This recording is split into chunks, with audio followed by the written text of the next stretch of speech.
Alrighty. Testing. No. Test 1 2. Radio service test 1 2 3. Radio service test 1 2 3. 1 2 3. Good morning, Vietnam. You guys hear me okay? Alrighty. Well, good morning, everybody. Welcome to the CHP. Thank you very much, CHP, for hosting us. And don't worry, I am counting down just like the rest of you, an hour left until you don't have to hear from me anymore. So could we go ahead and please get started with the Pledge of Allegiance, if you wouldn't mind rising? And begin. I pledge allegiance to the flag of the United States of America and to the republic for which it stands, one nation, under God, indivisible, with liberty and justice for all. Thank you very much. So we're going to go ahead and get started with our welcome and introductions. Say who you are, agency you're from. If you're one of our commercial partners, go ahead and give a minute spiel about whatever you want. The floor is yours. But yes, please remember to speak into the microphone because our friends viewing online, this is the only way that they can hear us. So we're going to go ahead and start way over here. Hi, I'm Ken Harris, CHP radio specialist. I did want to make one announcement to everyone. Restrooms are through these double doors, through the double doors again, and to the left, on the left side. Want to make sure also that everyone returns their visitors badges at the front desk. And if you do have to exit, the door you came in is fine here in the beginning, but all the doors to the left, they will set off an alarm if you exit. So I just want to give you a heads up. All right. Yeah, absolutely. It'll let you know right away. All right. We consulted when we got dressed this morning to make sure that we matched. I'm Chella Cottrell. I'm from the Citrus Heights Police Department and one of the police services managers at oversee our communications center. And I'm just happy to be here. I'm Susie Rivera, retired from the city of Folsom.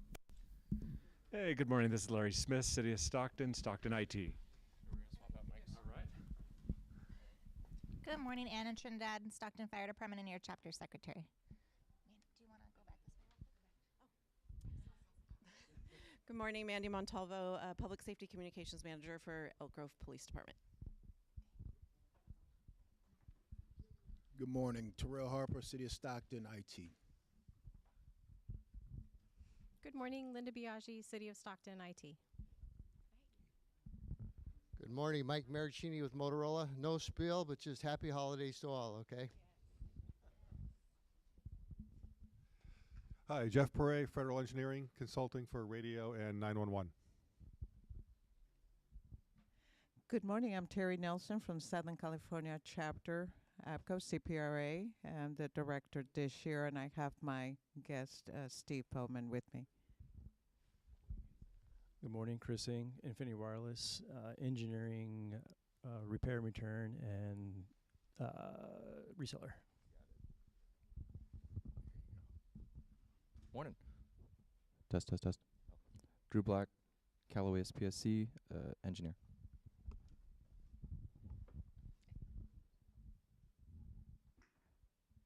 Test 1, 2. David Dimmitt, Telecom Manager, Sacramento County. Kurt Gary, Sac County Telecom. Gordon Bozeman, Sac County. Michael Proscia, City and County of San Francisco, Senior Communications Tech on the infrastructure side, but also secondary frequency advisor. Rudy Torres. I'm with Kenwood, manufacturer of public safety P25 radios, and this month we have available now a dual band mobile. This is our dual band, our multi-band portable. Jeff Johnson, Epic Marketing. I'm the rep for Kenwood, E.F. Johnson, and Pyramid. I'm going to stand up. I'm Steve Overacker, former president of NAPCO. I'm retired, and it's good to be back. I think I'll send it back, and then we'll send it forward. Morning. Bill Schmay with Tally LLC. Tally is a nationwide distributor of wireless and infrastructure products with stocking locations here in California and Sacramento and Los Angeles, as well as 10 other locations nationwide. Barry Driver, the sales group. I'm here with Dan. He's going to be doing a presentation for us. I'll let them describe that. But we have RF products. I've got coax fiber, DAS systems. Have a unique product from RFI Technology. Some of you guys may know them. I know Moto even knows them, obviously. They're a prime vendor for them. But if you guys have any needs that we could support, whether it's Moto or you guys, let us know. Marshall Briggs, supervisor with Marin County for Radio Communication Department. Cassandra McCants-Deaver, CHP Telecommunications. Nope, that's not my title. Information Technology Specialist. Hi, good morning. Brenda Bruner. I'm the manager of Emergency Services Dispatch with the Alameda County Sheriff's Office and one of your directors. Good morning. Roman Kukaritz with Sacramento Regional Fire Communication Center. John Aurelius with Public Safety Innovation. We design and build and maintain your mobile command centers and specialty vehicles. Chuck Schuler, Sacramento Regional Fire, and I don't think CSI is here, but I'm working on doing a presentation at APCO Western Regional with regard to developing radio sites in the wildland fire environment. So, Pete Wilson. I'm an engineer. I work for Cal OES PSC, just down the street here, and I work on a lot of CHP stuff. CHP has a lot of stuff. Good morning. I'm John Chapman. I'm with California Department of Fish and Wildlife. I'm the telecom manager. Sergio Canchola, Fish and Wildlife. I work below this guy right here. Good morning, everyone. Shannon Hickey with Motorola. I manage the emergency call handling product line. That would be Vesta and Vesta Next. If anybody has any questions, there's a lot going on with that in the state, so here to answer what I can.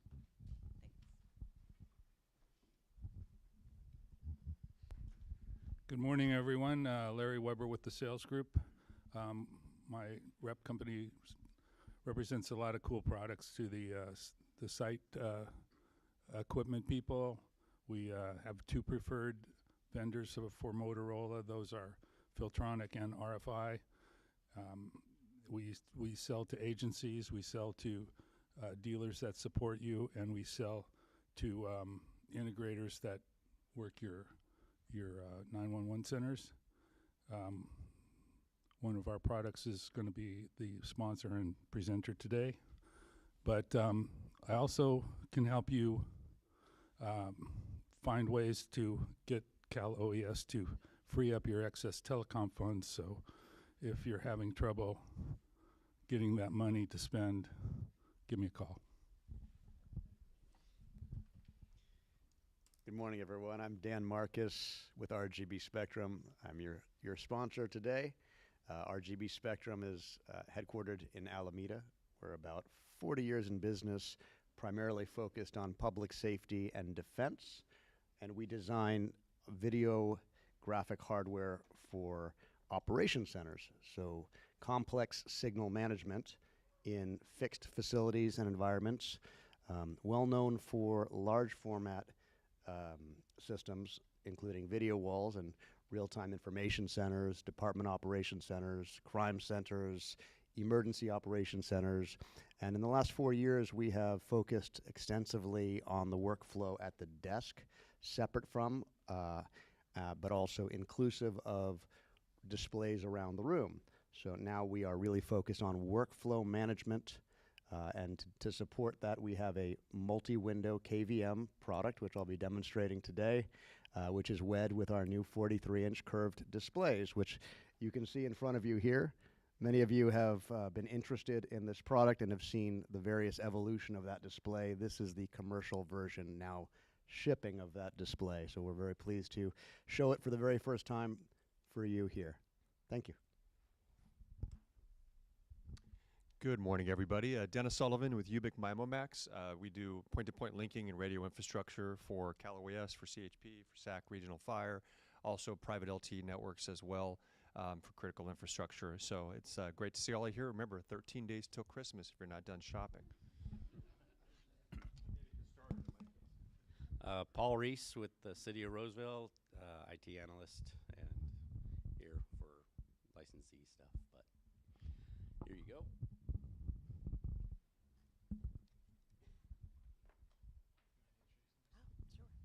Hi, Yvonne Vasquez, Sacramento Regional Fire Dispatch Supervisor. Hey there. Thanks for waiting for me, guys. Happy to be here.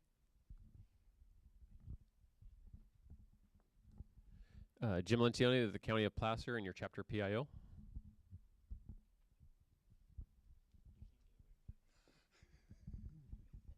Hi, Davey Jones with EF Johnson, JVC Kenwood, sales engineer. Oh, excuse me, solutions engineer.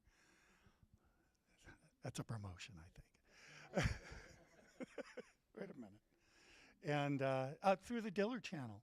So I work with our dealer network to assist you. Thanks.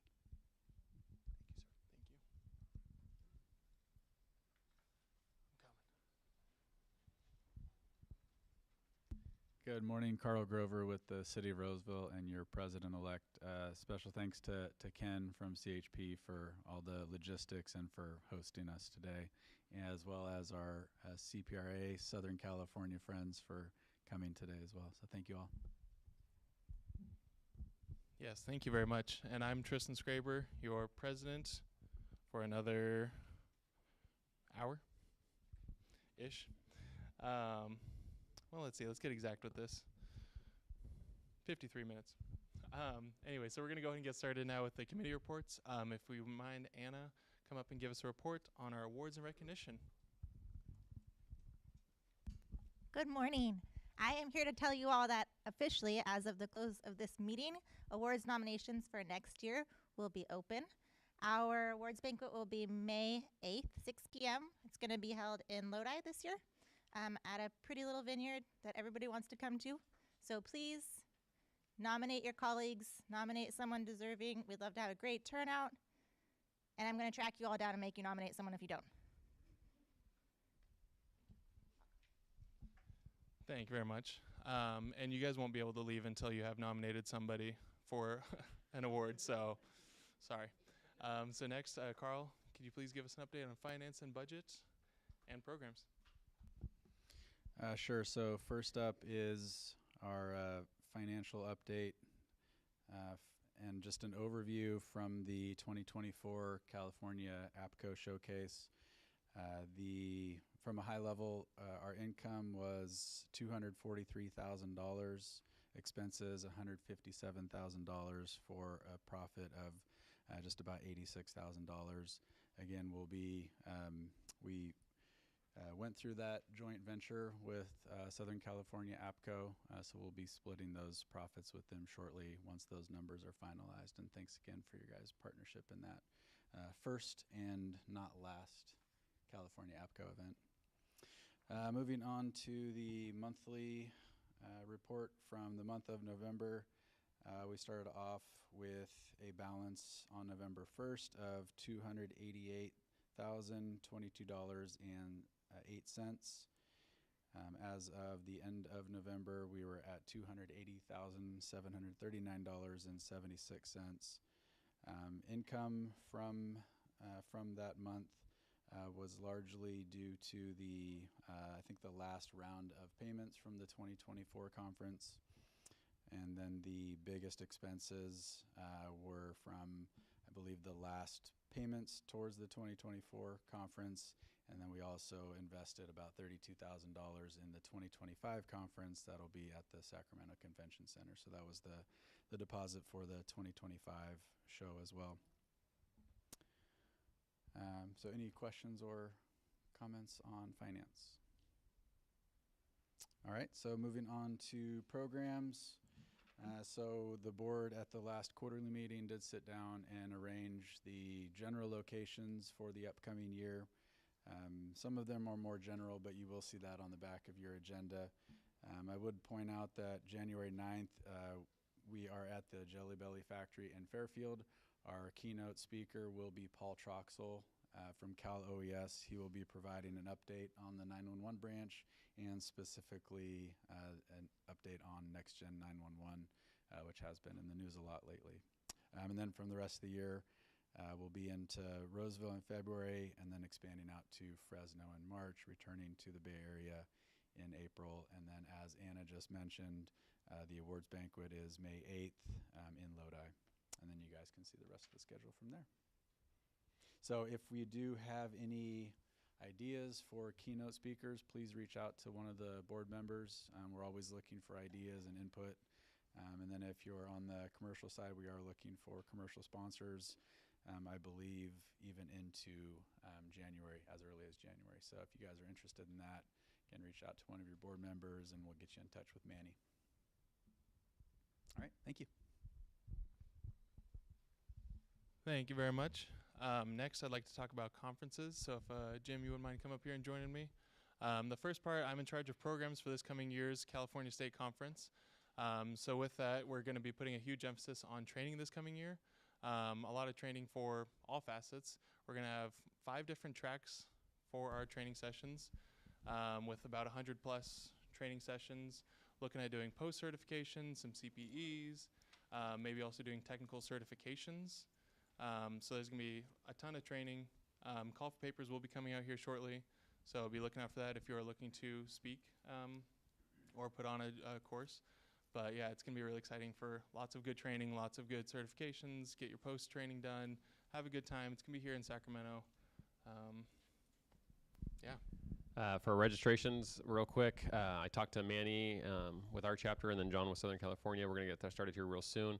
Very similar to last year, some more opportunities for our commercial vendors that are going to be in attendance. Manny wanted to say that at this point we have 70 vendors who have committed to showing this year. We do have room for more. We have a lot more room than we did last year as we plan on growing this. So right now there's room for 120 available 10x10 booths. And again, 70 of those are spoken for. We are planning for a communications vehicle in the back of the room for a presentation stage. So it'll all take place in there. Some of the other exciting changes is we're going to be doing 10 to 3 for 2 days of the vendor show, of nothing but vendor show. So there will be no other classes going on at the same time, nothing else. It'll be 10 to 3, nothing but the exhibit hall open. We'll have training in the morning, training in the afternoon, training the day before, a half-day training at the end. So we're trying to fit in as much as we can to make this a really usable conference for all that are going to be attending on behalf of their agencies. A lot of good stuff coming up. Like Tristan said, the call for papers will come out soon. For those looking to attend as professional partners, as our vendor and exhibitors, that registration should be available in January is when we're planning on opening that up for you guys. And then last year we did sell out. This year we're hoping to sell out again. So come register early and get spots. Mandy has a map, John has it. So we're looking at filling up all those spots and using up as much space as we can.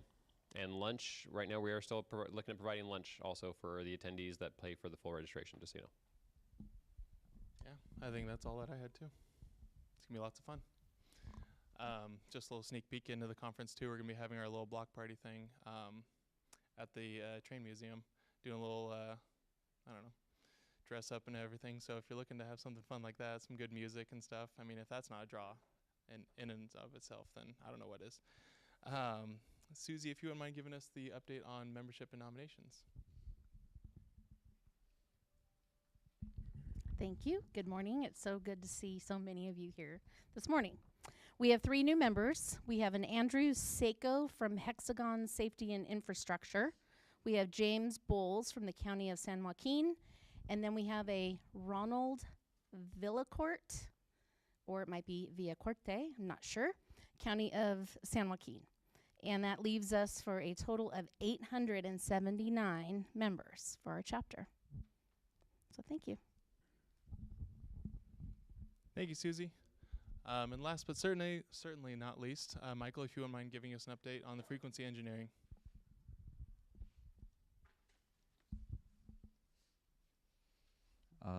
Carl has additional copies of this. I'm just going to read the front couple paragraphs here, and then some highlights from John Lemon, our primary frequency advisor on this.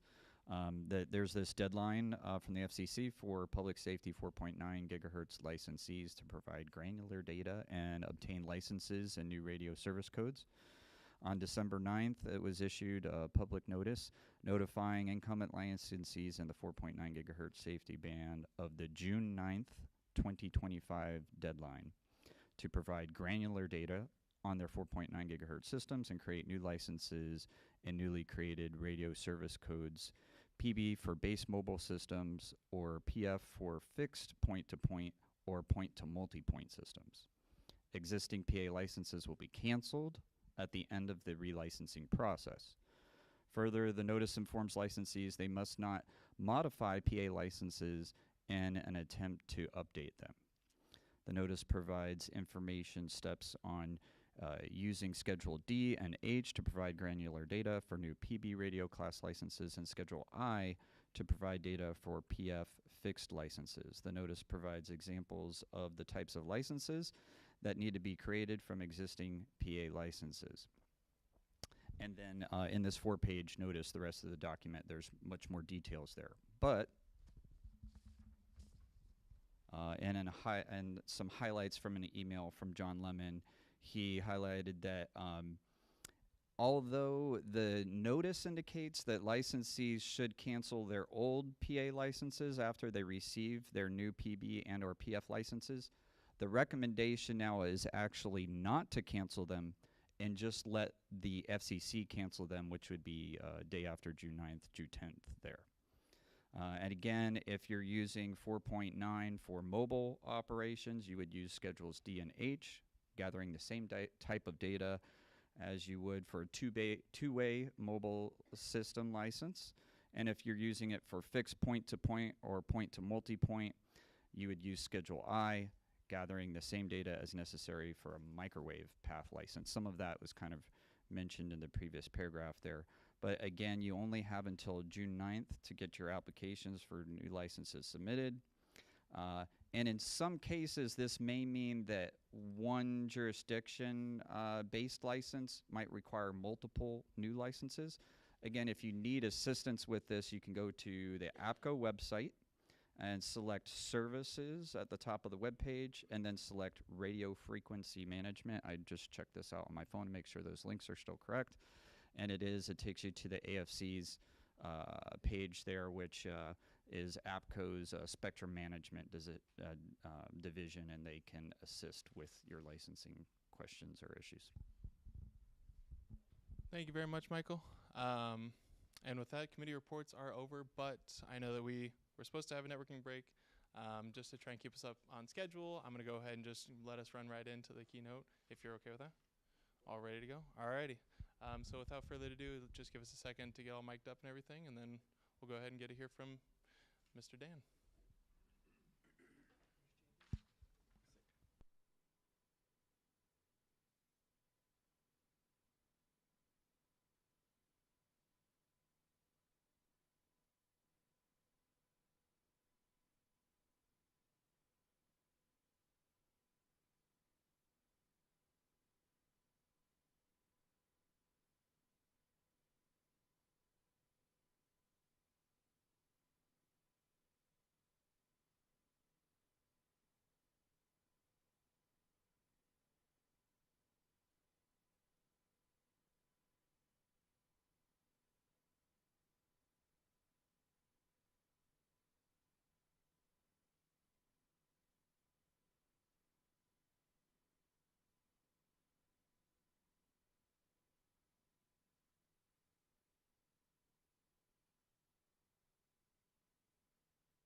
You okay?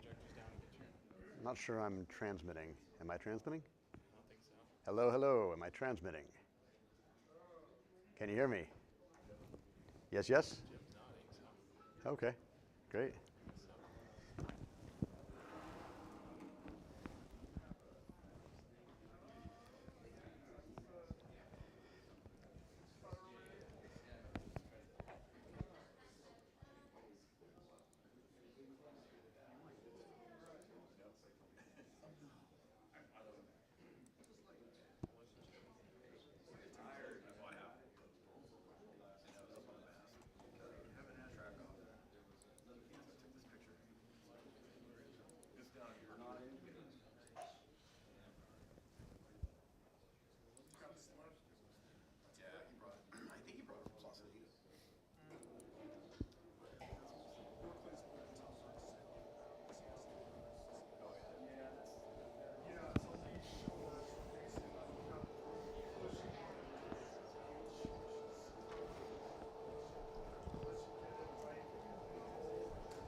All right, looks like we're good to go. Can everybody hear me okay? Good morning. Once again, Dan Marcus with RGB Spectrum. Pleasure to be here once again with you and to introduce some of you to our solution for the first time. And many of you are already using one of our systems somewhere across your operation centers today. I'm going to focus today on dispatch. I'm going to talk a little bit about what we've built, why it's being so warmly received today, and the problems that it solves for dispatchers in ergonomics. Brenda was speaking about ergonomics very recently, and it was like she pulled a page from my PowerPoint that I'll be talking about today. It's critical. I visit 911 centers with great frequency, and the concerns and the complaints that I hear are always about injury. I hear about staffing problems and challenges that come from having this injurious workflow. So we've worked very hard with our 911 influencers and stakeholders and partners, customers, in order to build a solution that is predicated on RGB's experience doing immersive visualization, both for the desk and for the front of the room. And our solutions live in 911. That we like to think of that as the cornerstone of our public safety solution, but also can tie in and extend the usefulness of your applications, your CAD system, your radio system, your 911 systems, in order to extend those into the view of other stakeholders in that 911 expertise. It's an incremental solution. It's a system that can be deployed one seat at a time, one system at a time, one room at a time. We like the idea of getting to a smart agency, but we think that you build a smart agency one desk at a time.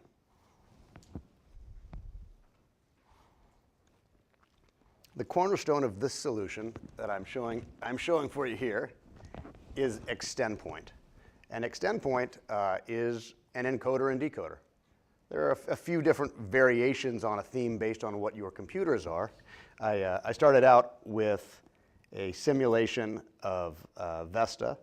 The Motorola Vesta account manager is here. I had a simulation of Spillman, and then I had a radio system and an Intertalk as well on this system. But I took them all down so you could see how this is actually separated out, because a lot of times in a 911 workflow you tend to think of what screens do I have in front of me, what am I looking at? And so essentially what you have here is multiple computers that can be divided and parsed on screens. That's what we do in video wall environments too. So a lot of you are familiar with our real-time crime centers or our EOCs. San Joaquin, I understand, is here. They're installing our video wall system now, or I think it's actually just turned up for their EOC. So that same technology, that know-how for 40 years on how to deliver a visualization, oh, I lost my mic. Still going, a visualization environment that is clear and useful for front of room is also clear and useful for a better workflow that is less injurious, that is more ergonomic for the desk.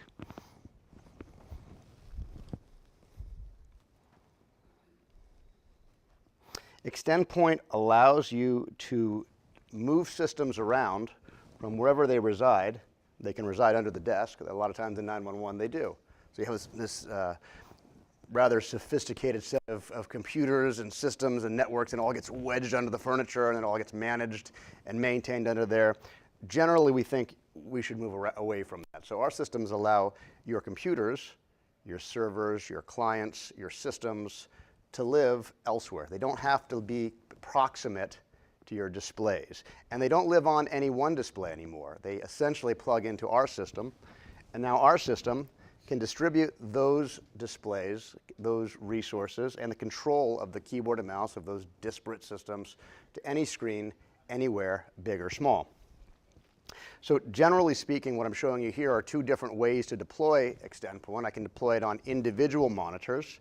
So if you have a broad set of monitors and you like the way it's set up, you just want to have a better way to control it all with keyboard and mouse, and you want to be able to distribute it to any desk, to any location, or to more than one place. Put it up on the auxiliary displays, any screen, all the screens.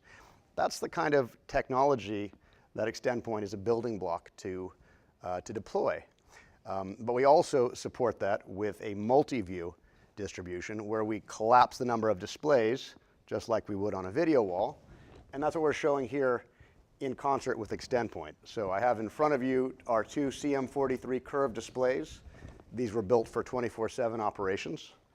And I've wed them to Extend Point, which takes every computer in your arsenal or in your inventory and takes every system, every video out, and gets unplugged from the screen and plugged into our encoder, from our encoder to a room network. So I'm not software, I'm hardware. And I'm not bringing together any networks. I'm not creating any cybersecurity concerns or vectors. I'm taking the same computer signal that you would normally plug into a monitor, and I'm plugging it into my encoder. And I'm taking that encoder, and it can live on one of your enterprise networks, or it can live on an isolated room network.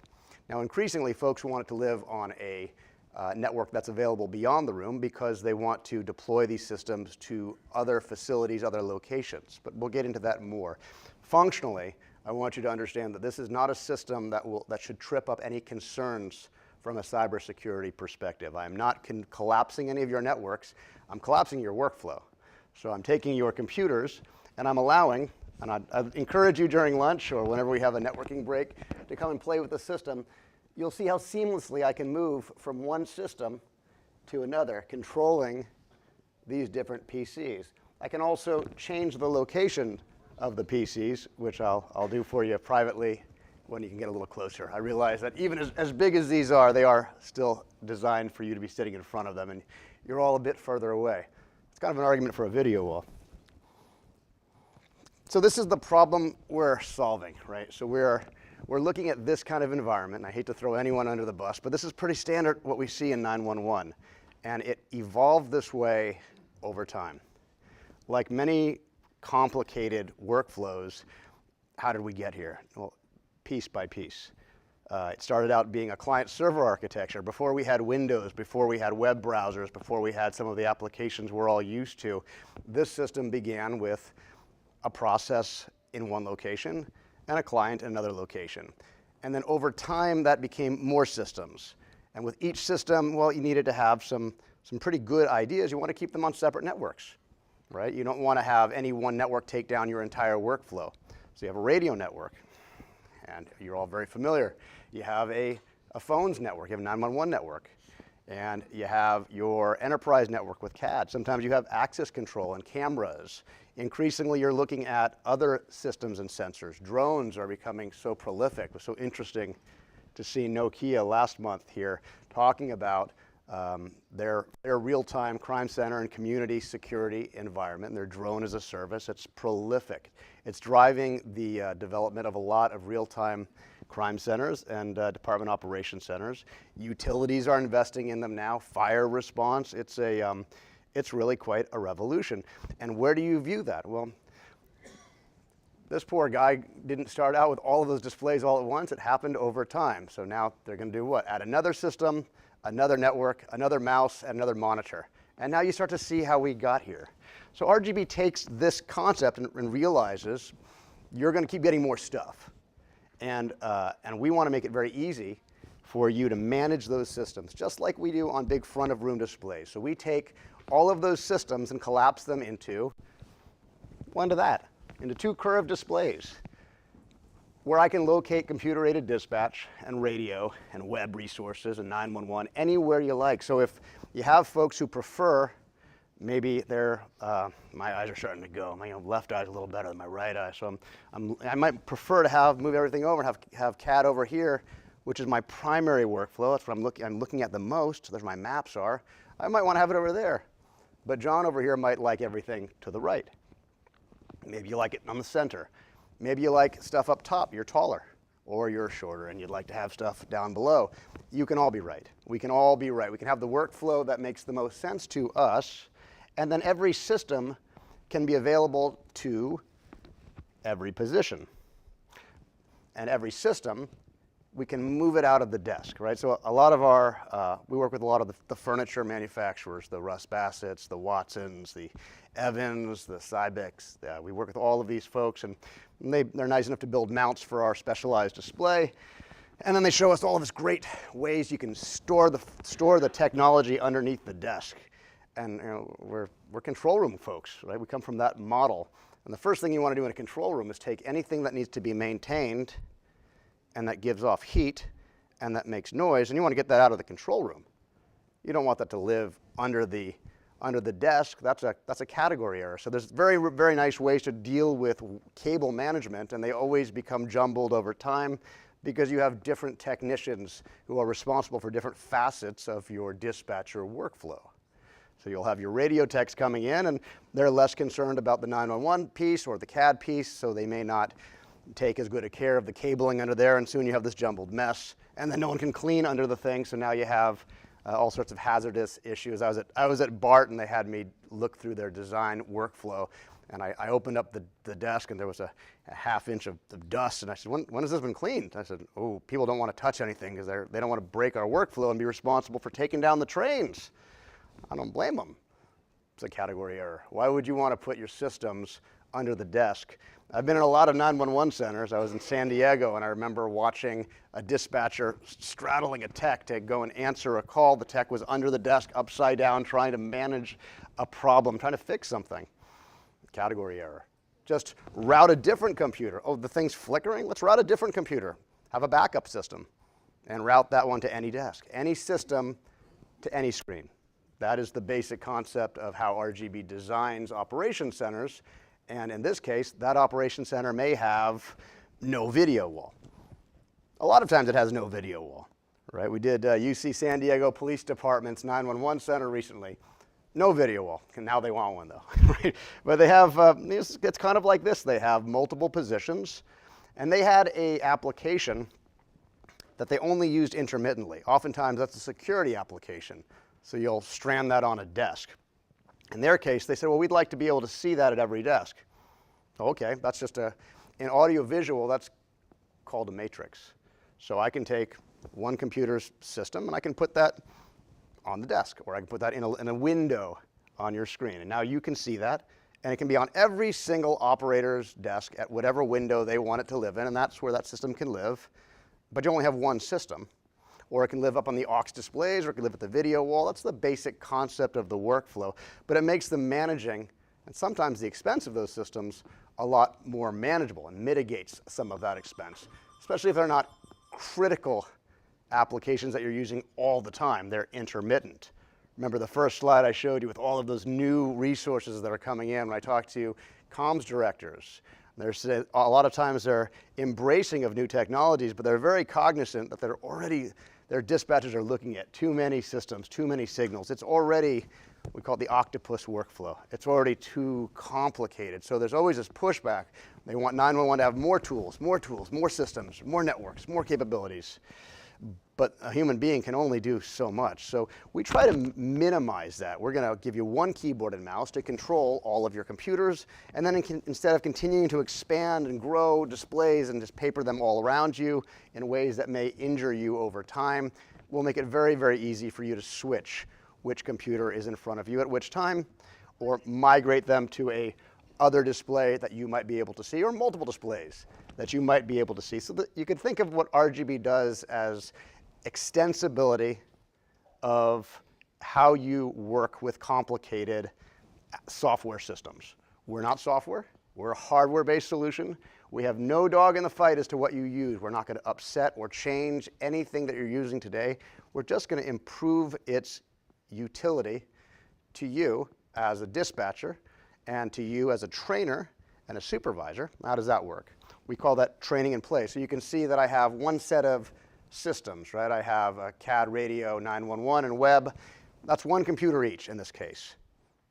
Normally, you would have a whole set of those for every single operator. But in this case, I'm trying to show a point, which is that I can take a system, or all the systems, and I can put them on a trainer's desk. So I could see your systems. If I was a trainer, I could see your systems without having to sit at your desk with you, where we often get from our training community a lot of training. We get from the training community that people report that when a trainer sits with them, they don't get a normal experience. They're stressed out. You know, the trainer's sitting there, nervous about that. So much better to be able to train in place where you could report to your team and say, hey, I'll be tuning into your systems over time to provide some mentoring, and I may even, after a call, speak to you over the intercom or message you and say, hey, I have a better way. I have a suggestion. Watch this. Let go of your mouse a second and let me steer for a minute. Here's what you did. Here's a better way. How does this work for you? IT folks in here might be thinking about, this sounds like what we do with RDP or with VNC. We have tools for this in IT, but those tools are clunky, and they're typically single network tools. This one traverses lots of networks, and this one is a strong enough feeling. The experience of this KVM, this is the KVM piece of the solution. The experience of the solution is so good that you don't know whether the computer is at your feet or across the campus, potentially across the town. So your experience of controlling systems, whether they're local to you or proximate or distant, is the same. And that's really the idea here, especially if you're controlling a lot of systems persistently. You can do remote desktop to teach somebody how to install an application intermittently, but if you've ever been on the other end of that PC Anywhere experience, that's not a great one. You wouldn't want to do your map interaction with that all day long. You wouldn't want to do your data entry like that. Good enough for a couple minutes, not something you don't want to do all the time. This is a much, much better workflow. The experience is very, very good. Similarly, in the same way I can take a system or a plurality of systems and put them on multiple desks for training in place, I can go the other direction, and I can take systems and I can distribute them to other displays. Those displays don't have to be in the same room. So sometimes, like at Bear Metro out in San Antonio, it's a huge operation center, massive operation center, like 60 or 70 positions, and then they have huge video walls at the front of the room. Sometimes it looks like that, and I can take any system and put them up on the video wall and combine on the video wall with other things that you might want to see on that video wall. But more often than not, what we're seeing is an interest in a different location for, say, a real-time crime center or a fire dock or an EOC, where 911, because it's a loud environment, it needs to be segregated. Putting it in the same room as your operations center may not be ideal. So Some disagree. Some want to collapse them all together, and there are good audiovisual ways to deal with the sound floor and to mitigate some of that reflection. But generally speaking, having more rooms that can see the same resources, that can benefit from the fact that you might be a better user of radio than I am. You might call out the streets. You might have much more experience in calling out what you're seeing and translating that into useful intel over the radio frequencies that you're utilizing. That might be a better skill set for you. I can get to radio, you can get to radio, but who's better at it? That basic concept that you're going to have different folks. You might be a better drone pilot than I am, probably a better drone pilot than I am. So are you the only one who could see that drone? Well, other folks could see it, perhaps. How do we make that easy? How do we do it in a very bandwidth efficient way?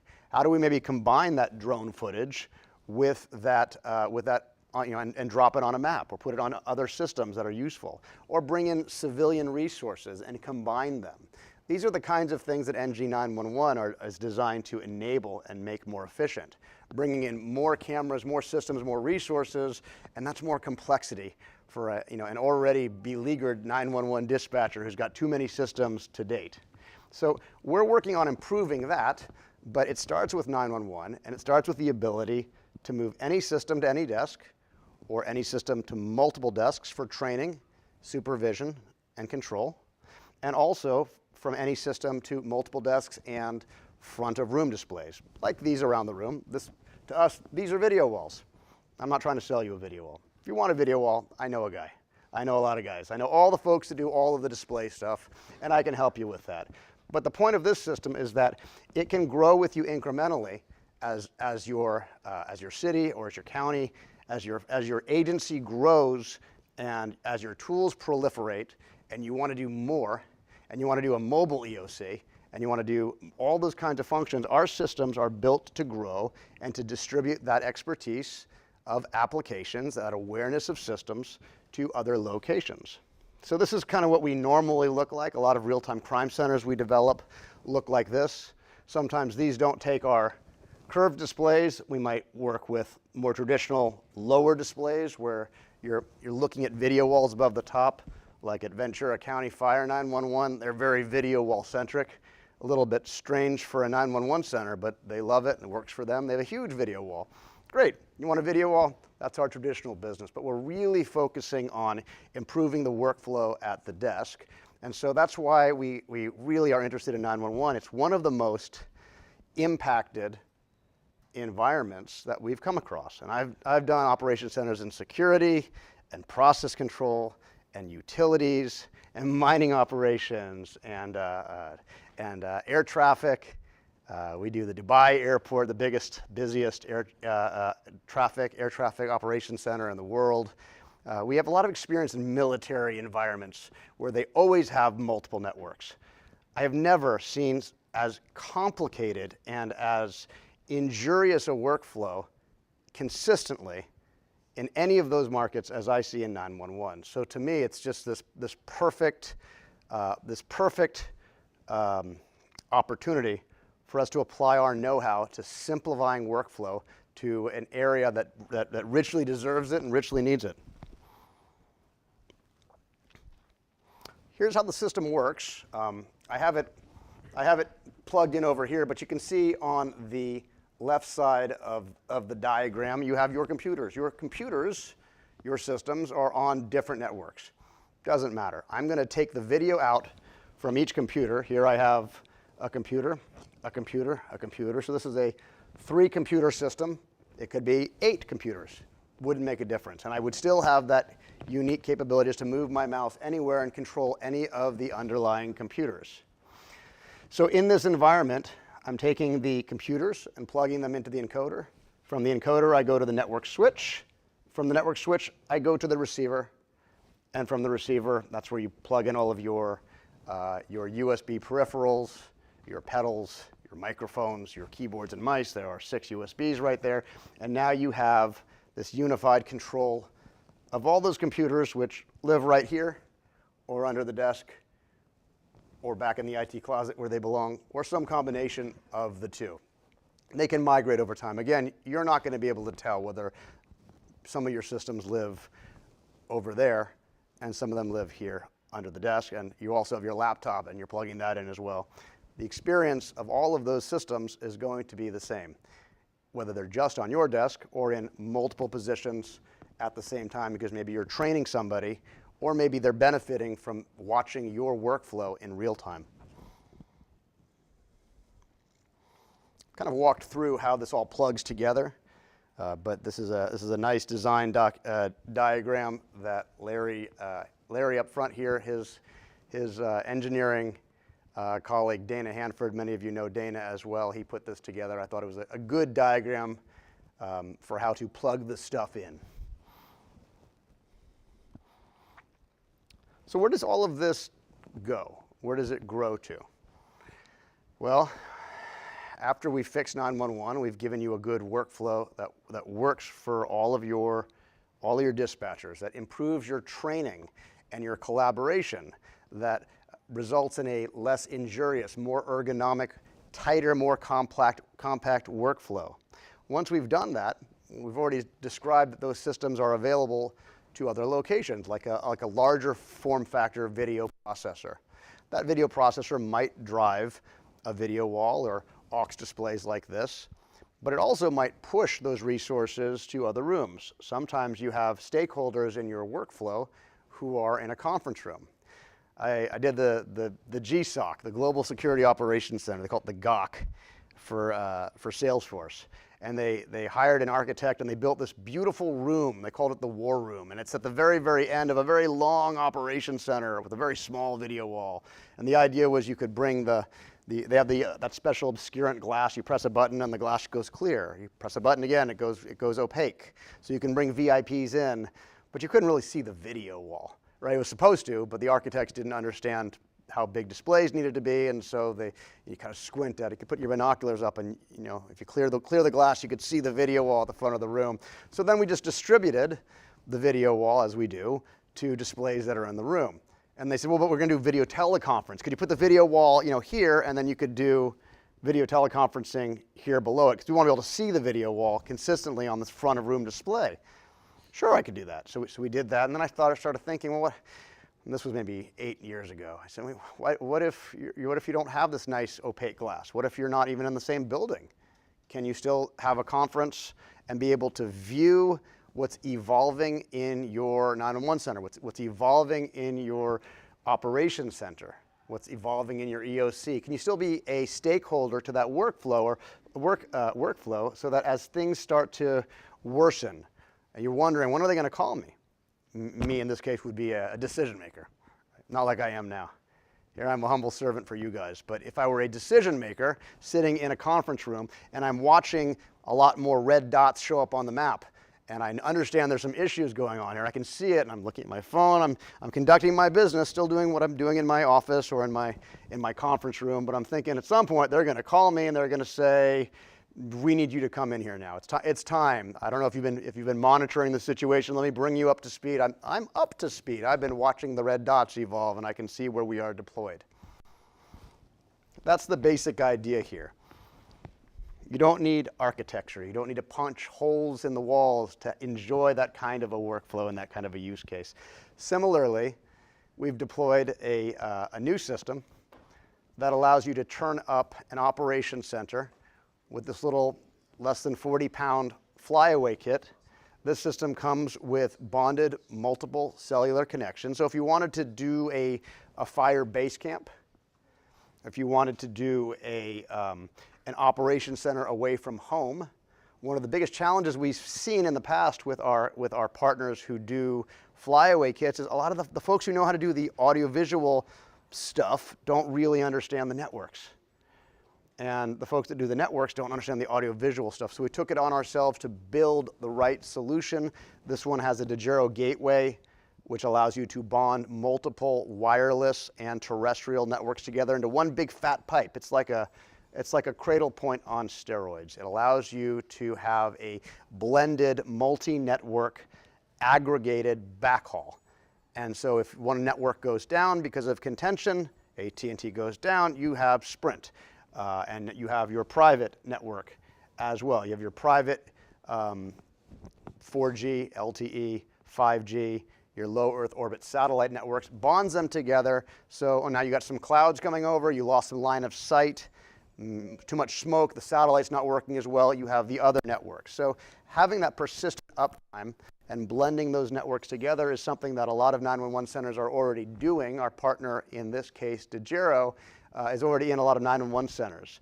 But they're not in the operational space, they're in the backhaul space. Typically, in the event that your terrestrial network goes down, you have 6 or 8 or 10 SIM cards all interconnected into a DeGiro gateway, and that gives you this capability. Similarly, with John's organization at PSI, they're a big DeGiro advocate. They've tested these systems. They know that when you're doing a mobile EOC or a mobile operations center, having a gateway like this can be the difference between being isolated and segregated or having continuity with your facility.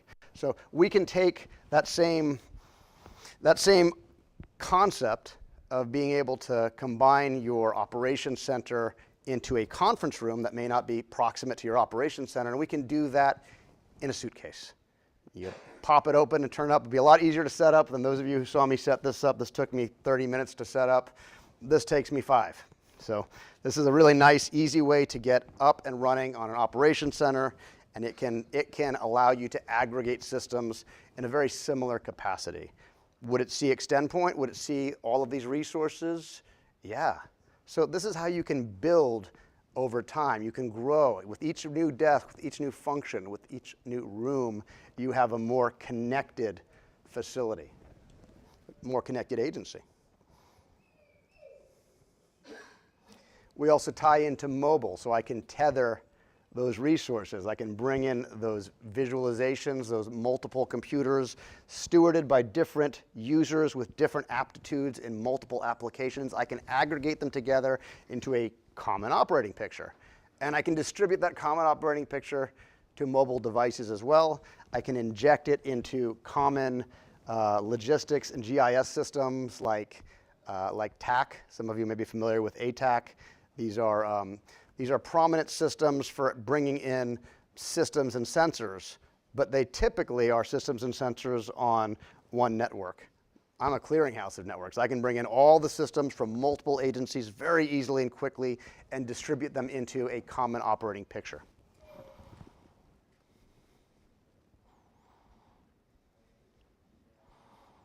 And our friends at Samsung like to use their mobile device as a rugged laptop. So in this case, what you're seeing here is actually a docking station. It's a Gamber-Johnson docking station. The entire compute is the little blank screen to the right that's receiving. It could be dispatch PCs coming in, being piloted by dispatchers, could be a combination of resources, could be some civilian resources being stewarded and driven to that user's screen, that officer's screen, that firefighter's screen. And now someone else who maybe doesn't have to have their eyes on the horizon can be stewarding and steering your screen for you, so you spend less time staring at the screen and more time staring at whatever the more pressing involvement is, where someone else is steering your screen for you. Of course, you can take it over anytime you like, but that ability to let somebody distant control a screen in front of you is also a typical RGB workflow enabling concept. It's my last slide for you. This is the entire RGB architecture. What I'm showing to you today is extend point. This is extend point here. I will bring back up the applications. They're all simulations that our partners in the radio and CAD and 911 space have lent us to use in these kinds of environments and at trade shows. So we like to bring that up, but I thought it might be helpful just to understand that the system that you're seeing here is not collapsing any of your networks or any of your computers or your resources. I'm not changing anything programmatically on you. All I'm doing is giving you a better way to see those systems and control those systems and multiply those systems to share your expertise to other locations. Thank you.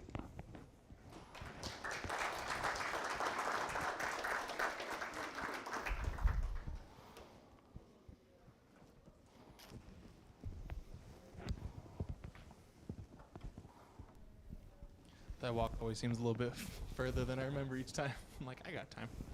Thank you very much, sir. I appreciate you. Thank you, sir. Thank you. Alrighty, so we're gonna have a little bit of a schedule change. So the dogs are here, ready. Carol is here with the dogs. We are very excited, but we're gonna have to go ahead and get them first, and then we will announce the election results.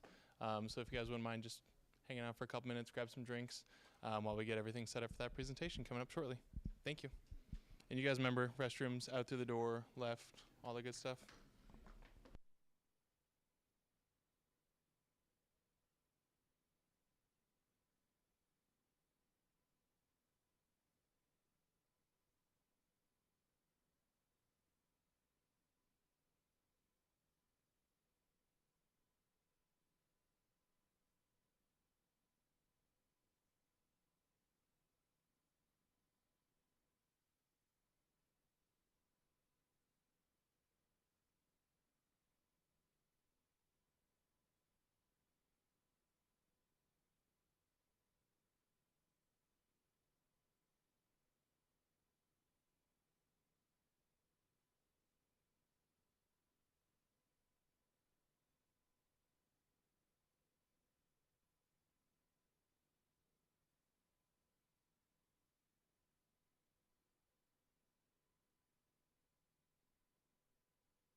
get started back up, so if you guys wouldn't mind finding your seats, making your ways back to your seats, please.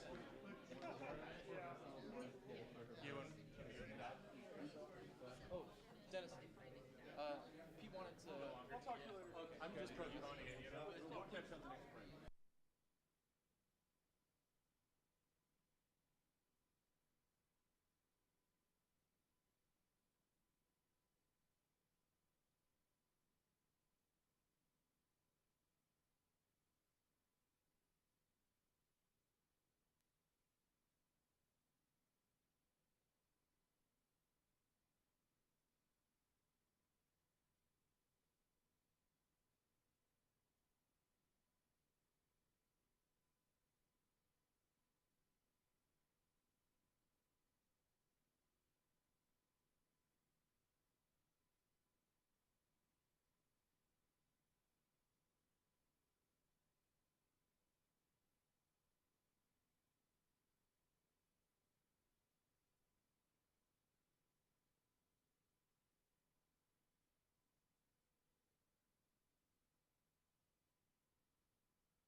And the one in my pocket has the green light on. So that's because I was born before IT even came, and it's caught up with me and passed me. So my name is Carol Shapiro. I am the immediate past president of CARTA, California Rescue Dog Association. We are probably the biggest unknown group you'll ever meet. We rarely get talked into this, but because Chad is a member of NAPCO, I couldn't say no. And he is an apprentice with our organization. I had to chuckle when he told me that I'm going to be presenting to communication experts, because I make the comment that we are the end user of the most difficult communications that you've thought about. This is our team, Karen Sable and her dog Dexter, at the bottom of Yosemite Falls. And to talk about, yeah, he will make noise. You're just going to have to ignore it. That is the ultimate problem on how to get communications to our teams in the field. You know, when I turn the radio on, I just want it to work, right? They're the experts in the back that make it work. But it's very important to have communications with our teams in the field. She does have a flanker. We do not send dogs out alone. So I've been doing this for about 33 years. I've brought some teams with me who are in the various stages of becoming what we call deployable with their dogs. And I'll introduce them, and you'll see, and we'll talk a little bit about the dogs. Certainly at lunchtime you can talk to any of the handlers, and their dogs will also be here. I did not bring my dog because he's a golden retriever, and he doesn't have an off button when there's people around. He's a couch potato at home, but, you know, with people. Now, how many people in this room do not or never have owned a dog?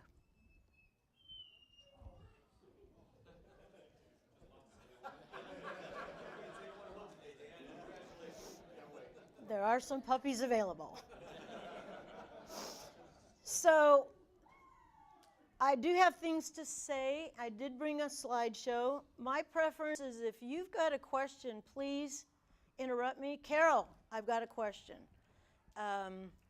So that we can stimulate the discussion as we go. If there's something that, you know, piques your interest, please just stop me and say, hey, well, what do you do about X, Y, Z? Okay? Does that make sense? Okay, so let's see if I can figure this out, right? Okay. And I'll tell you how we get deployed in a little bit, but you're probably wondering about the dogs. We are vetted by California OES.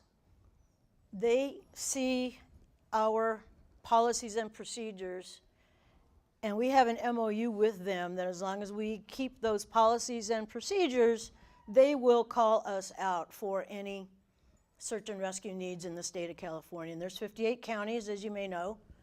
Some have their own dog teams and some do not. It all depends. Mono County doesn't have their own dog team for various reasons. There's 5 people that live in Mono County. We have trailing dogs. They are scent specific to find an individual. You have seen those commercials on TV where, the bloodhound is sniffing the find Jimmy, sniff, sniff, go find Jimmy. Scent specific. We want you to find that individual. Twins still smell different. Every individual in the world has their own scent pattern, and a dog can tell the difference between individuals. They search on lead. There's several things. We'll talk about that. Area dogs are dogs that run off leash. They have to be responsive to their handler, and they are given a certain topographic area to search for anybody who's in that area. So the handler needs to know map and compass. You kind of get the idea. We cannot get ourselves lost while we're searching for somebody else. That's a little embarrassing.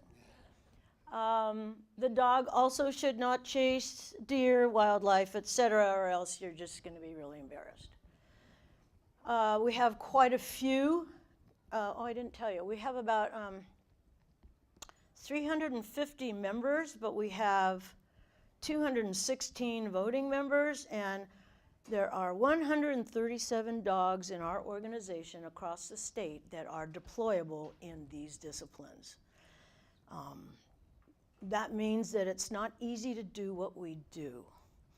Of the 10 or 20 million dogs that are in California, there's 137 teams that have achieved this, and it's not easy. We do have cadaver dogs, both land and water. They are trained to find disarticulated bodies to recently deceased. I can talk about how they're used to solve cold cases, but there are some new involvements with crime scenes that we can talk about. Water recovery dogs, they find drowned subjects. How do they find drowned subjects? Because when the person is drowned, their scent still comes to the water-air interface, and the dogs can perceive it from the boat. We don't have to jump in there. They tell us, we get a GPS or UTM, then we call in side scan sonar or divers, depending on the depth of the water. It gets a little bit complicated, and even according to altitude. And then we have avalanche dogs, and they are the people that live within 20 minutes away of the ski slope. Most of the ski areas have their own dogs trained, but we have 3 or 4. So with that, who wants, come on up, ladies and gentlemen. Well, you've seen the bloodhound. Okay, this is Chad, and this is Bo. They are apprenticed with us, where they are learning how to do the job. And how old is Bo? Bo is 2 years old. He's 2 years old. Patrick, come on up. So hounds in general, you might have to put her on the table. Hounds in general are one of the top 5. And they're buddies. They don't want to quit. They want to just play with one. Yeah, they want to play. Lulu's a beagle, and Patrick is with Sac County SAR, and he is joining Carta with Lulu. She's also in training to be a trailing dog. Again, on harness, on lead. Michelle, come on up. Michelle's currently treasurer of Carta and is a very good friend of mine. This is Louise. Louise is an area dog, searches off leash, and she's also a cadaver dog.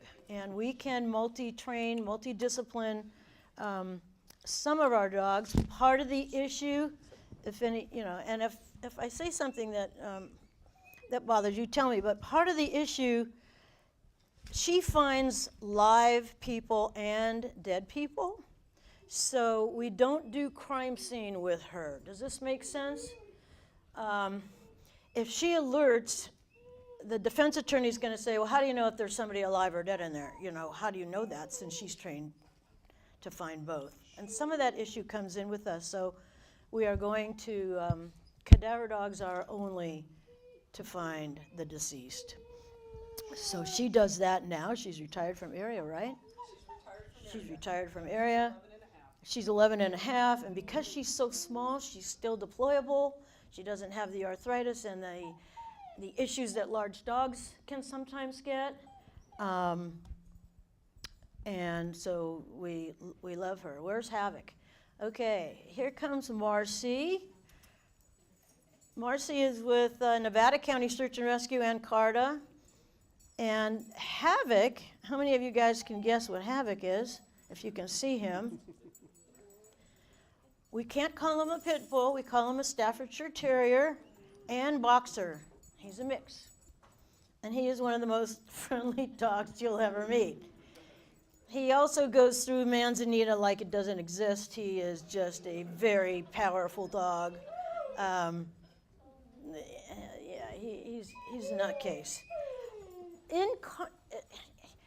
When we've done a survey, there have been 50 breeds that have reached deployable status with Carta, but the top 5 are breeds that want to work with humans. Okay, they are border collies, they are German shepherds, they're bloodhounds, they're McNabs, they're Malinois. Oh yes, Malinois. German shepherds on speed. They're the hounds. Things that we have had mission ready in Carta are the terriers. We have had terriers, Airedales down to oh my goodness, what's Pip? Jack Russell Terrier. But terriers have an attitude. And even though they know how to do it, they may say, no, I don't want to do this today. So it's a little bit more difficult. When you pick a dog that you want to do search and rescue with, it has to be something you can live with, their character, their behavior, how they are at home. You're with the dog a lot. You have to like them, and you can't just throw them in the kennel.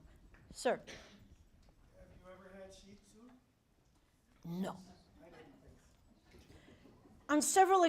For several reasons, Shih Tzu.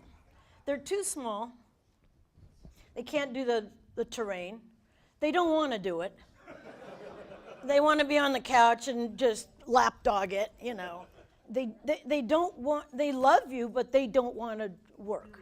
Yeah, they don't want to. They don't want to do that. No, we have not had a Shih Tzu. Teenager. Yeah.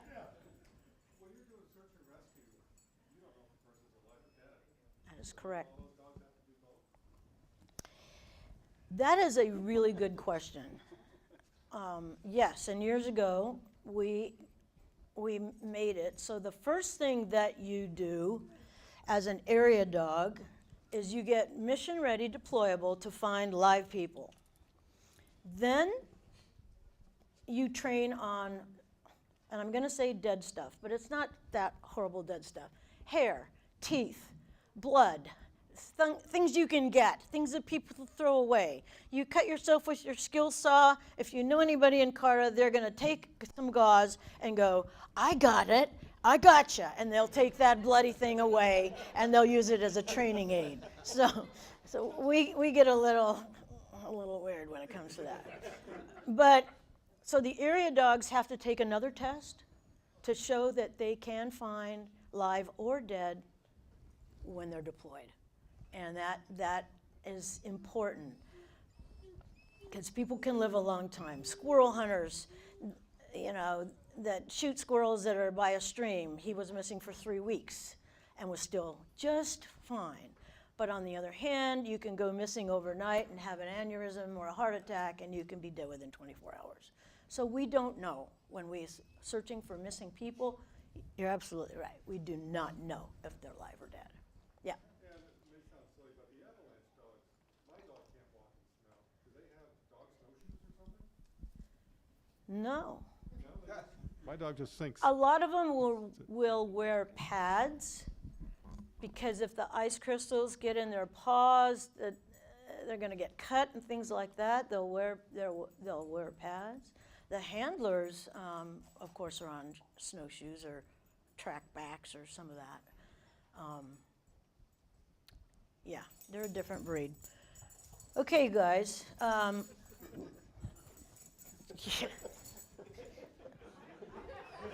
So it was easy to train Havoc. All you had to do was teach him if he found the person, he got to play with his ball. And he was one of the most motivated dogs there is. And this is part of what it is, you know, when you are training dogs to do a job for you is, what is their paycheck? You know, how do you get them to want to do this? So a lot of us read a lot more books on dog behavior and this and that than we ever wanted to. Oh, I'm sorry. Yes, go ahead, ma'am. How are you guys funded?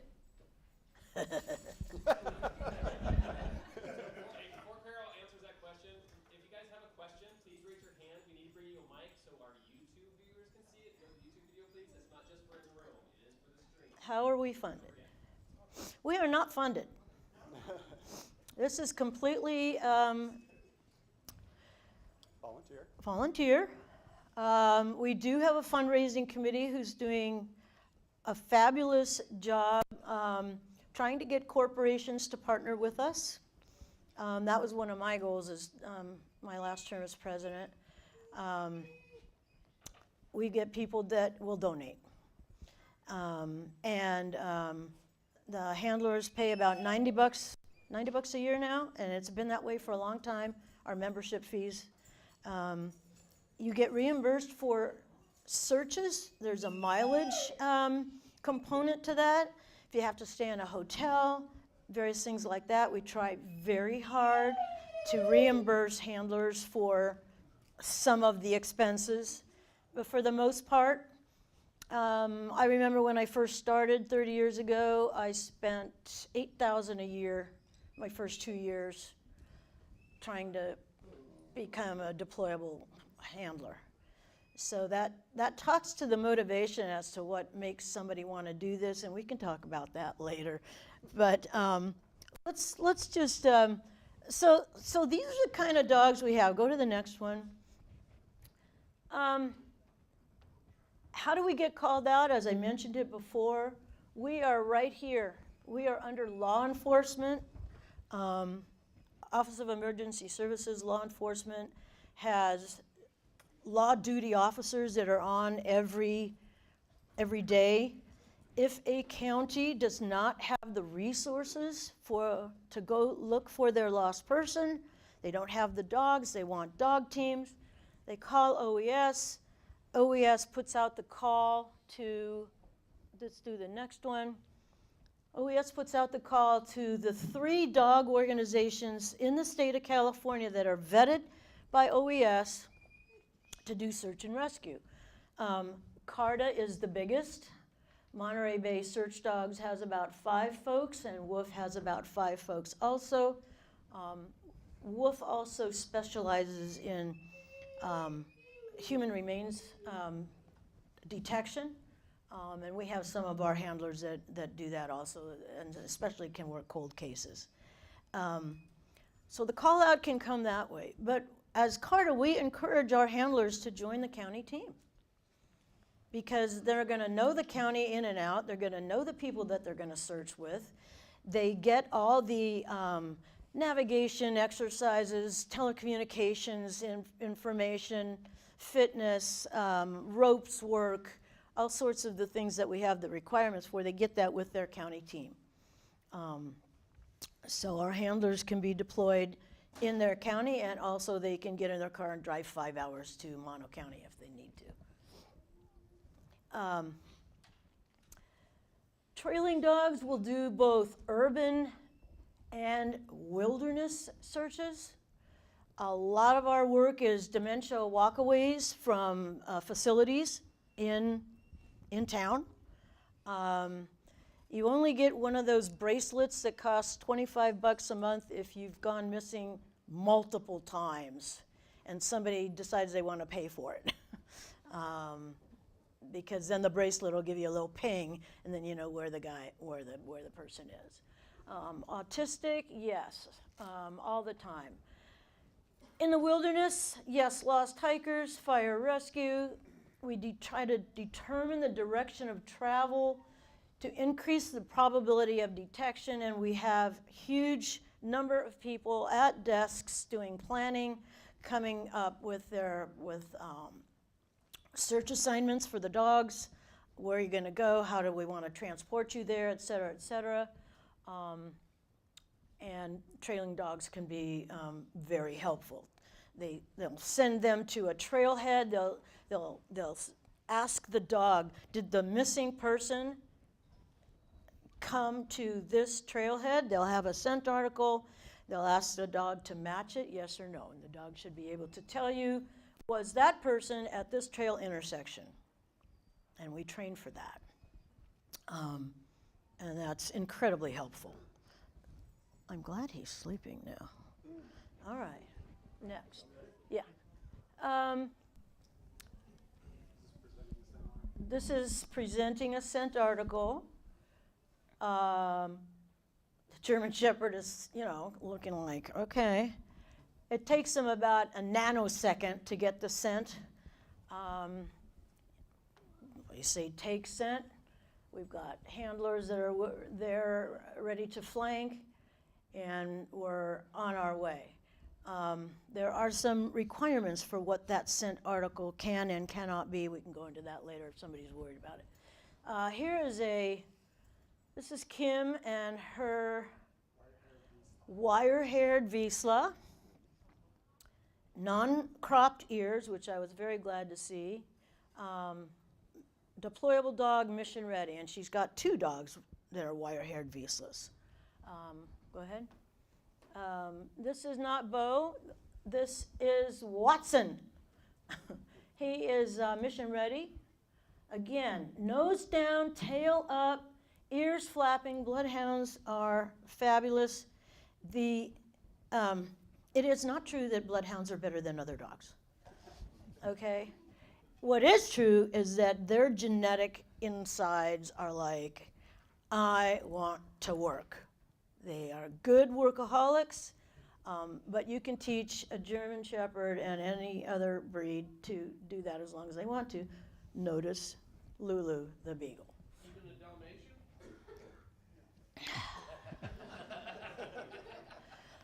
We have a lady that has done cadaver dog with Dalmatians. But you know what? You gotta like them. They're a little weird if you know the breed. Nobody has had a Dalmatian as an area dog. Left to run free, they're just gonna go. They don't want to stick around with you. Yes, there's some question back here. Yeah, just a moment ago when you were talking about. It's on. Okay, when you were talking about. Wilderness versus urban. I'm thinking in the wilderness, okay, there's all sorts of wildlife, but in urban, like in San Francisco, there's all other kinds of smells and maybe more people. Which is more difficult for the dog? Urban. Okay. Oh my God. Dogs, cats, that makes sense. Squirrels, cars, tremendous number of scents, but the dogs can focus in on the scent that they're given, and studies have shown that once they're given a scent, they can remember that for up to 3 days. without re-scenting them. I mean, the science has come into our business, and there are some things that show that dogs are fairly remarkable. And as you know now, dogs are used to identify skin cancer, all kinds of things, epilepsy, diabetes. It's you know, their sense of smell is incredible. In fact, and the reason why there's such a variation from small dog to large dog, in fact, the amount of percent of brain that they have to olfaction is weight-based. It's not size-based. It's about 30% of their brain, and it doesn't matter whether they're small or big. What makes a good working dog is if they want to do it, and Shih Tzus don't want to do it, but a Beagle will. So see, a Shih Tzu could do it, they just don't want to do it. And you just knock your head against a wall trying to train them to do that. They'll find a piece of food that you dropped under your couch, right? So, and this is Watson again. This is Leo up at high altitude. Leo is wearing goggles. Some dogs get pannus, which is a eye disease that is worse at high altitude, and Janice just wanted him to look cool. Go ahead. Nighttime. Best conditions are night for various reasons. This was Christmas time. Oh yeah, and who is this finding? I don't know who that's finding. This was. Oh, that's Shay. Yeah, Shay and Ren finding our lost person. We do searches at night, especially if it's a child. The searches are graded according to the urgency, and we will search at night if it's a missing child. What's a child? Anybody under whatever, or 10? Who knows? Autistic, higher urgency. Old people, higher urgency. So each search is graded, and they will call us out in the middle of the night. Unless you're like me and you only find dead people, so you can turn your pager off. Okay, so some more urban. Keep going. Search base. You get an assignment. You figure you're given a probability of detection. In other words, here's your assignment. I want you to spend enough time on your assignment with your dog that you tell me what the probability of detection is, whether it's low, medium, or high. And search management will tell you that depending on how many other resources they have to search that area. A lot of times they won't just use the dog, they will use another bunch of foot pounders and teams to search that area. Go ahead. Area dogs are also graded according to fitness. Well, it's mainly the handler, it's not the dog. Type 1 people like extreme backcountry, high altitude, difficult stuff, over 7,000 feet.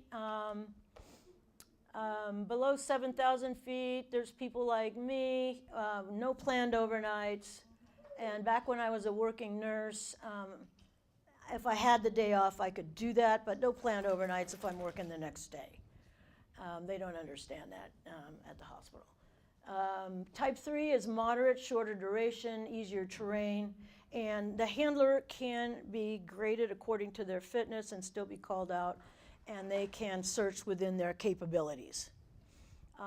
We have planning principles, 6 to 8 hours a day. Earlier in the day is usually better than the afternoon. We like to start the dogs at 6 a.m. Night searching is optimal according to the scent conditions, and all of these things are, I could talk for several hours on scent conditions, but I'm not going to do that. And areas which have not been searched by ground teams, they'll send dogs in. Yeah. There are a lot of things that search management tries to figure out. And we have guidelines. These are things you can't memorize, so they're always written down, and we always lecture everybody. And each county has planning and ops people that learn how to do dog assignments to maximize the fact that we're going to find the lost person. Good applications, poor applications, so there's a slew of education involved in how to maximally, deploy a dog and the handler. Go ahead. Yeah. Area dogs, off leash. No, keep going. There's a dog running ahead of the handler, ears up, tail up, keep going. This guy has now asked this dog, show me what you found, because he's trying to catch up to the dog. The dog is taking him into the person. This is the lost person, taking a picture of the dog, finding him. Here comes the shepherd, slow down a little bit. And here's the find. The dogs are all required to be very nice dogs. They don't bite, scratch, or do anything to the missing person. And you're found. So now the handler has to assess their condition. Can they walk out on their own? How are we going to get them back to base camp? How are they doing? Etc. So we do require first aid, CPR, wilderness first aid. There's a whole requirement for that with most of us. This is not magic. That is what magic looks like when he's running around the woods. So keep going. And dogs are trained when they find what they're looking for, they come back to the handler and tell the handler, I have found what I'm looking for. We call this a jump alert. This is Rowdy. He's a crazy man. Keep going. He's just fabulous border collie. Is he a border collie or a McNabb? Border collie. Okay. German Shepherd.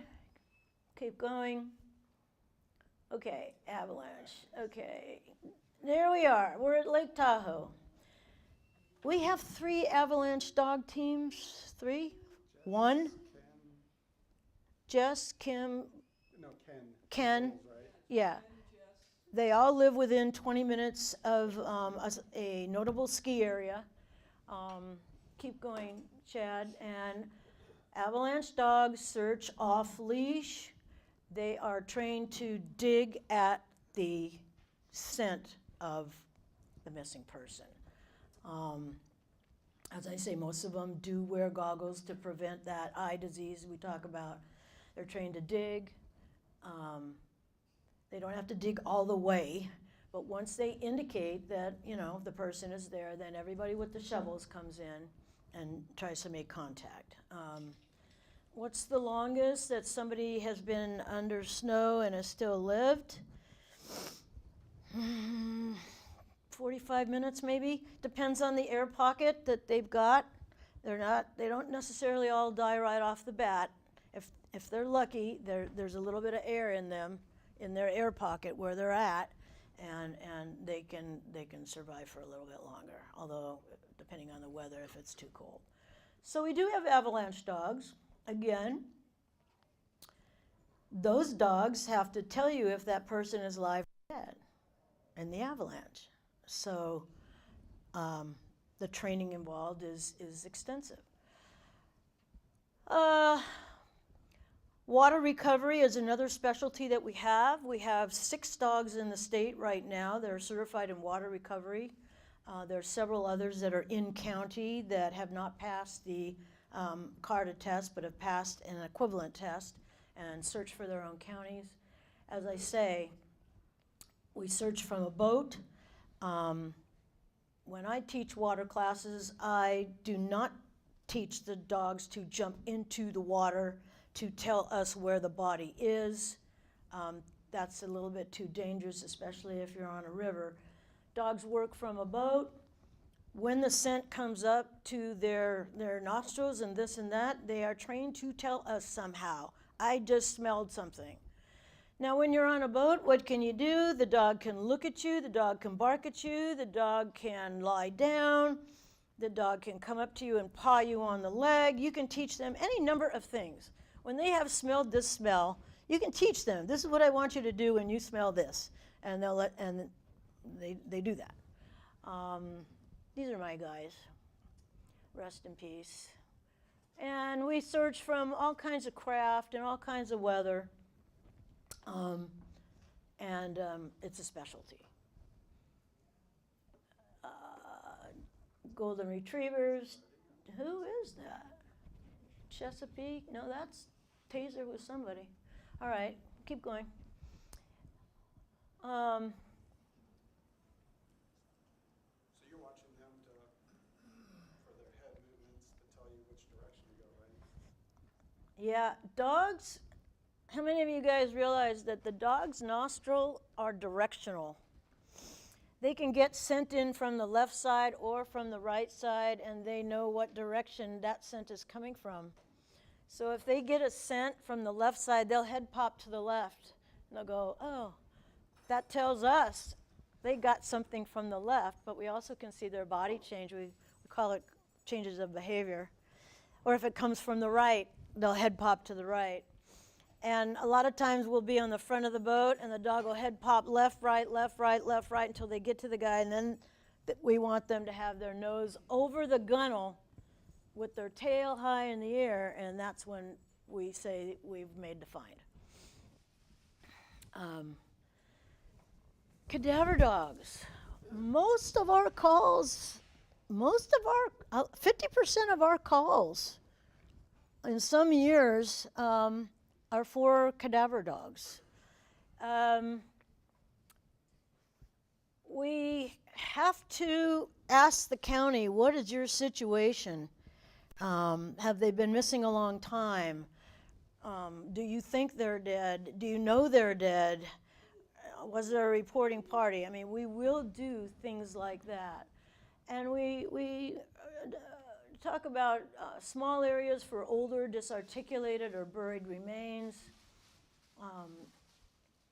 small parts, and the typing has nothing to do with the fitness. This is typing according to what the dog can do. And it varies. I'll just say something, for example, motorcycle man was missing for 3 weeks in El Dorado County. We know there are large animals there. We know there's bear. After 3 weeks, they did call for cadaver dogs because they thought he was in pieces or could be in pieces.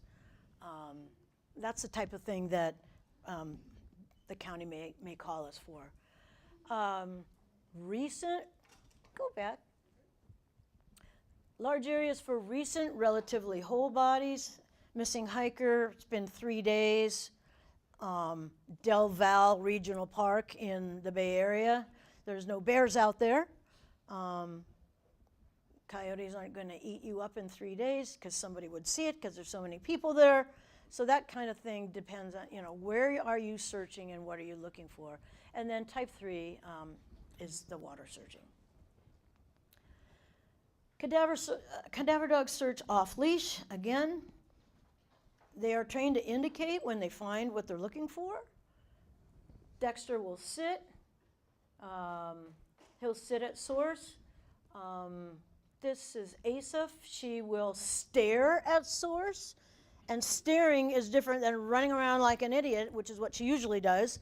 So she'll stop and stare, and that's different for her, so the handler knows what she's doing. She's a bird dog. She was a bird. Well, she's got genes to be a bird dog.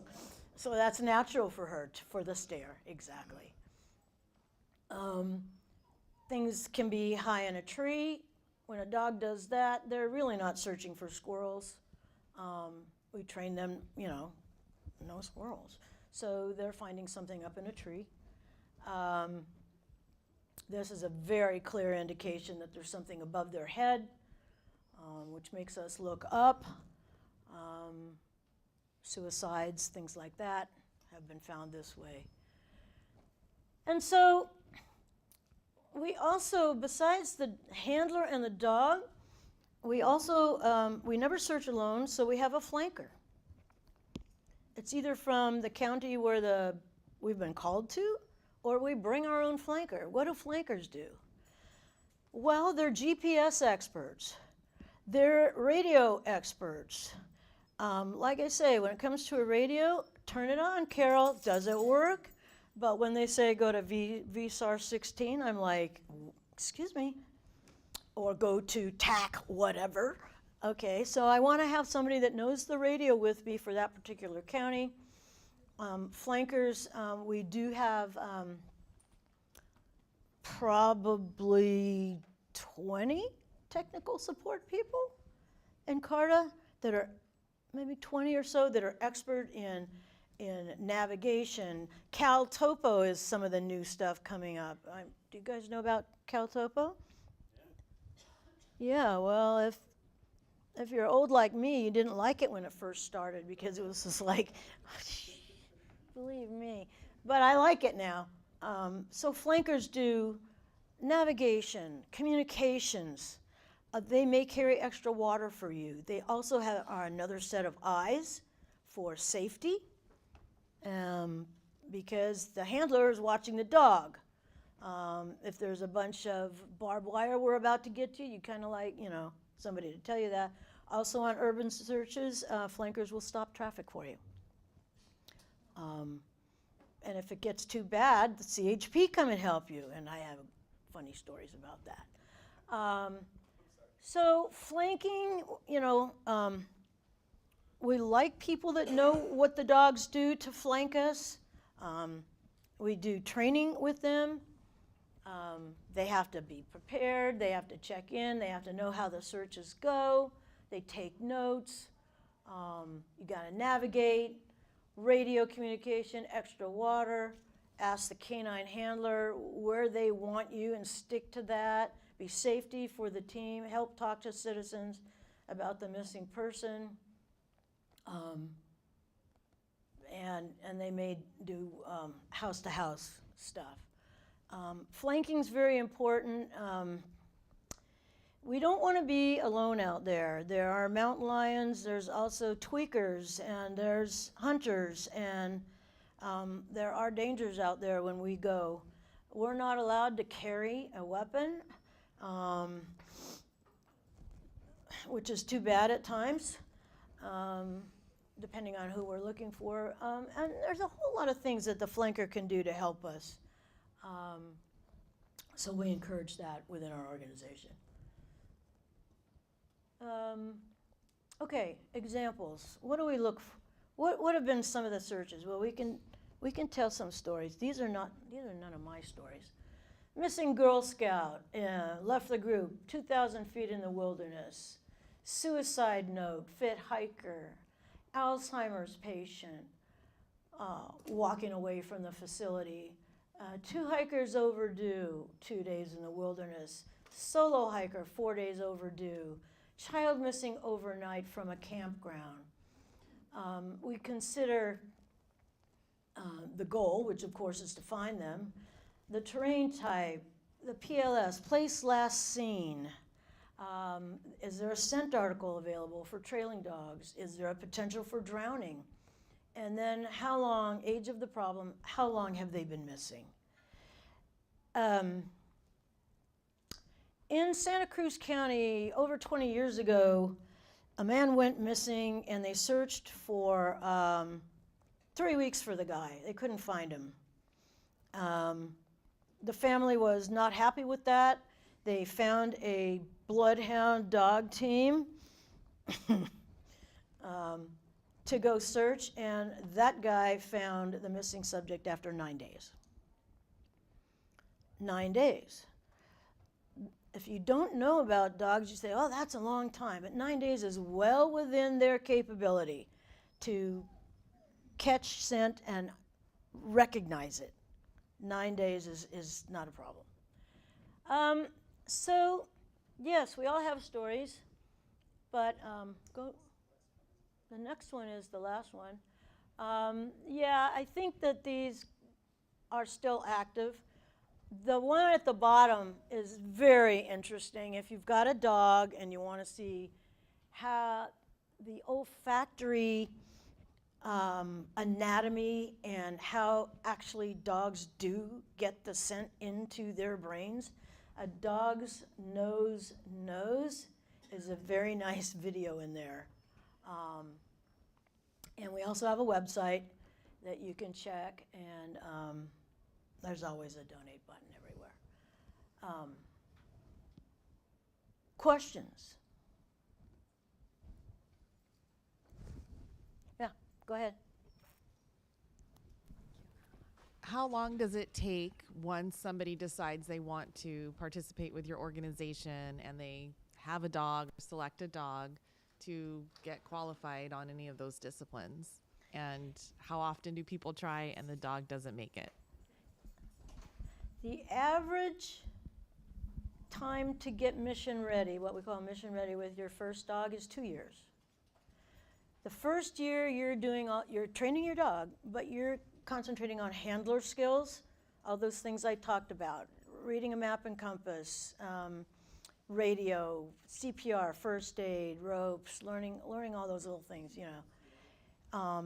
The second year you're concentrating more on the dog. We have a process where anybody in the state of California can go to CARTA Info and say, "Hi, I want to join, I want to train." From that point to deployable status, I'm going to say 15%. However, once you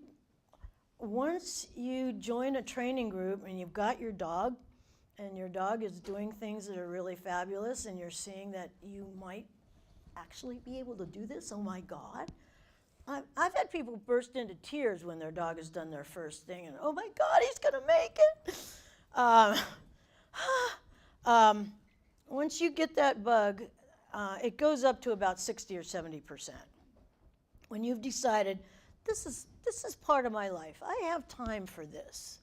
I can make a little, my pie plate of things that I'm doing, I can do this, and I'm fit enough, and I love dogs, and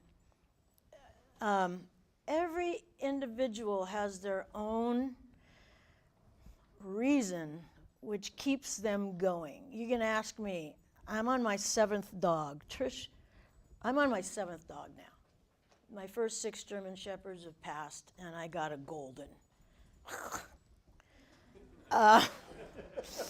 Chad, he's on his first dog. Lulu, first dog. Michelle is on her second. She's got a German Shepherd waiting for her in the car outside. Marcy, first dog. And each individual, of course, once they're hooked on this lifestyle, they now have to decide, when to retire the first one and get another one. It's pretty, you can get hooked. For me, when I see my dog do well, when I've taught him something and he is enjoying it and he is having fun, it is very much like you watching your kid hit a home run on the softball field. You get something in your heart that just makes it wonderful. And if that sticks with you, then you end up somebody like me who's done it for their lifetime. Many people train a dog for the first 2 years, and for whatever reason cannot continue. They don't get a second dog.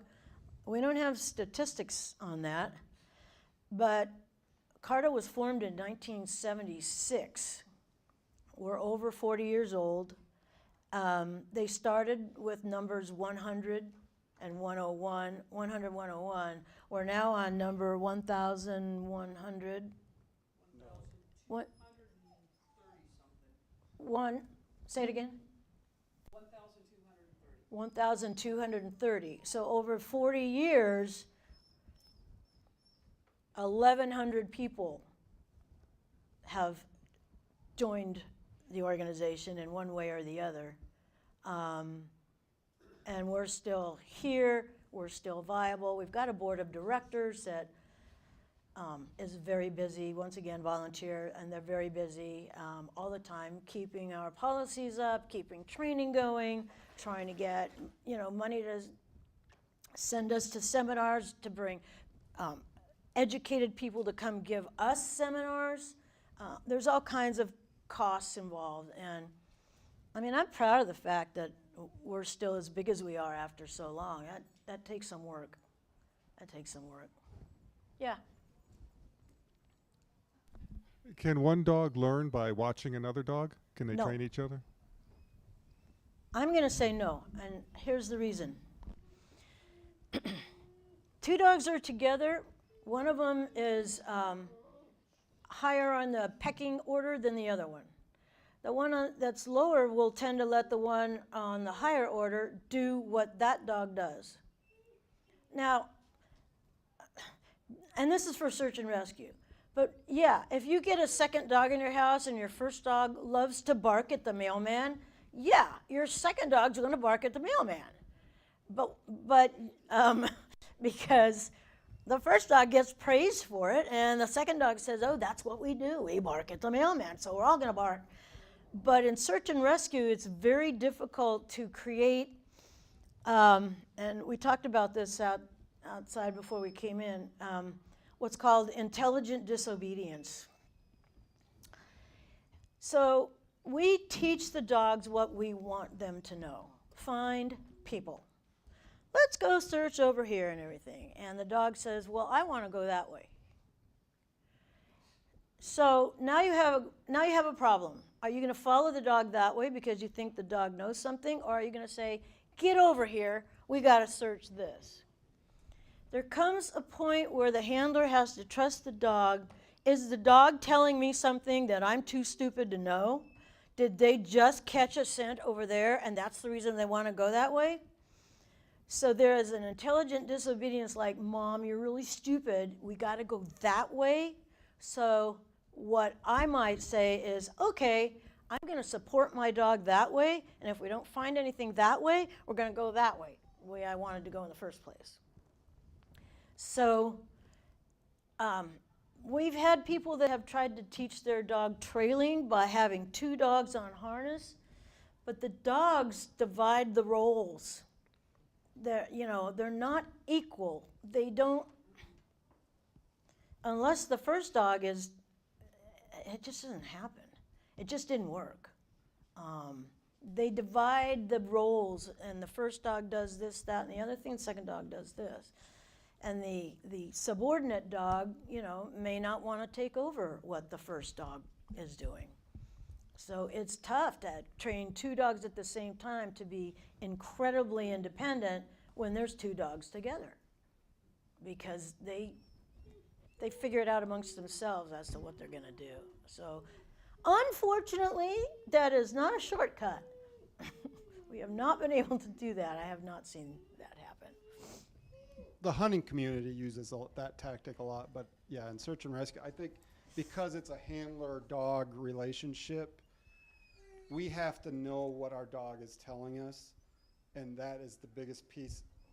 Each dog has their own indication. She was saying a lot of dogs, when they're in odor, are tails high. Mine, when he gets in odor and he's on trail, his tail droops. So he's a little backwards in some respect, but that's the uniqueness of the dog, because another bloodhound in my team is the high tail flag, in odor. So each dog has their own uniqueness, and it's us handlers that have to understand what the dog is telling us. Mm-hmm. And I can see why in the hunting community a second dog could learn, because all they have to learn is, we go run out here and we go grab the pheasants and bring them back to Dad. Okay, you take that bird, I'll take that one. So it's more like an obedience exercise. So I can see how they can learn that. But in search and rescue, we have not been successful in doing that with our dogs. Yes, sir. Coming. I can only move so fast. Radio service test. Can you hear me? I can hear you. Okay. Copy. So I have a question. Will a dog work with different handlers, or does it always have to be the same handler? We have a policy that allows married couples to cross-certify with their partner's dog. That works because the dog lives with both of them. So we have had a dog get mission ready with one of the married, husband or something, and then the wife says, I think that dog will work for me, so when you're at work or busy, I can take Fluffy out, and we have been successful with that, where husband and wife can work with one dog. Now that said, if a dog is able to work with another person, we have to see if they're going to be willing to work with that. Some dogs can, most dogs don't. But some of them will. Some of them will. Some of them don't care. Some of the trailing dogs, they don't care who's hanging on the end of the leash. You just give them a scent and they'll go, like Bo. That's my Louise won't work with anybody. She'll look for me to alert, but you could put a rock on the end of the lead and Elsa wouldn't care. Yeah, she wouldn't care.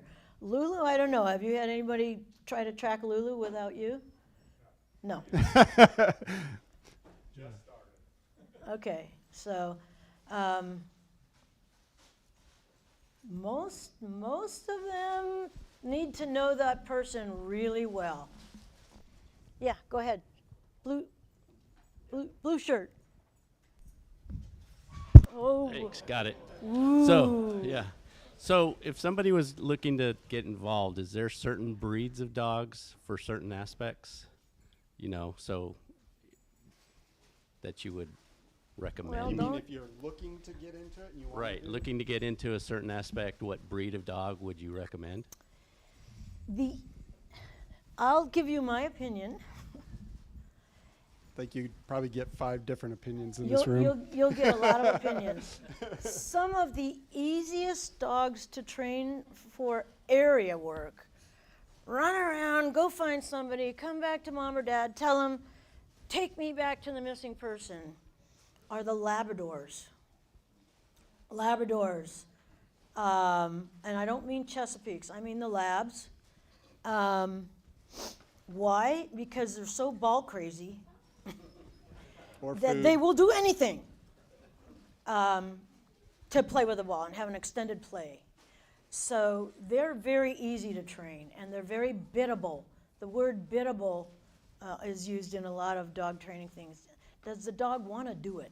How easy do they want to do it? And Labradors love to do it. By the same token, so do Malinois and German Shepherds. Now, do I recommend as your very first dog a Malinois? If you have never had a Malinois, then no. Because Malinois are German Shepherds on speed, and German Shepherds are very high drive dogs. So you have to like the breed. You should know the breed. When you say, I think I want to do search and rescue, and I like this type of dog, I think I have the time for it. And then basically what we prefer is you show up with a puppy around 12 weeks old. Or 16 weeks after their last rabies shot. Because their learning curve, it's just like children. Just like children. The younger they are, the quicker they learn, the more they retain it, and the more it's natural to them versus a learned behavior. And teaching a child another language. Okay, it's exactly the same concept. The younger they are, the better they are at learning it, and the more ingrained the behavior will be. So there are a lot of people that go, well, I'm not sure I really want to do this. So we've had some people that have showed up to training, and they don't have a dog yet. And they show up to training for like 6 months, and they follow people around and they see what it's like, and then they decide they're going to go get their dog, that they see what it's like, and they're going to go do that. In fact, Derek, who used to be a CHP officer in Truckee, couldn't make it here today, but that's exactly what he did. He spent a year with us, and he still lives in Truckee. He spent a year with us following around, and then he got a black lab as a puppy. And that Labrador is just fabulous. So he'll be able to get mission ready with that dog probably at 1.5 years, 2 years old, something like that. The younger the better for the dog and also for the person. I mean, you're putting in a lot of time and money. The longer their deployability status is up, you're getting what you got out of the team. You know, you're getting service to the community, which is our final goal. Is searching for missing people that have gone missing. So the younger the better. The fitter you are, the better. But again, if you work full time, you're only available on weekends. I started when I was a nurse and I worked 12-hour shifts, but only 3 days a week. So I had time to do it. I did have some days off, and I could get to training in between. So paramedics are good because they only work 10 days a month. They have time and money at the same time. Or if you're independently wealthy, there you go. Ex-military, because they know how to read a map.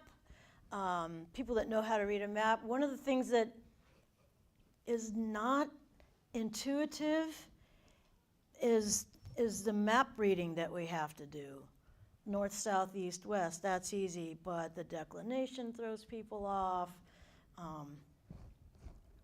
You have to learn how to be able to navigate. So ex-Sierra Club members, naturalist people, people like that get excited about dogs and are outdoor people, and you have to be able to pee behind a bush, excuse me.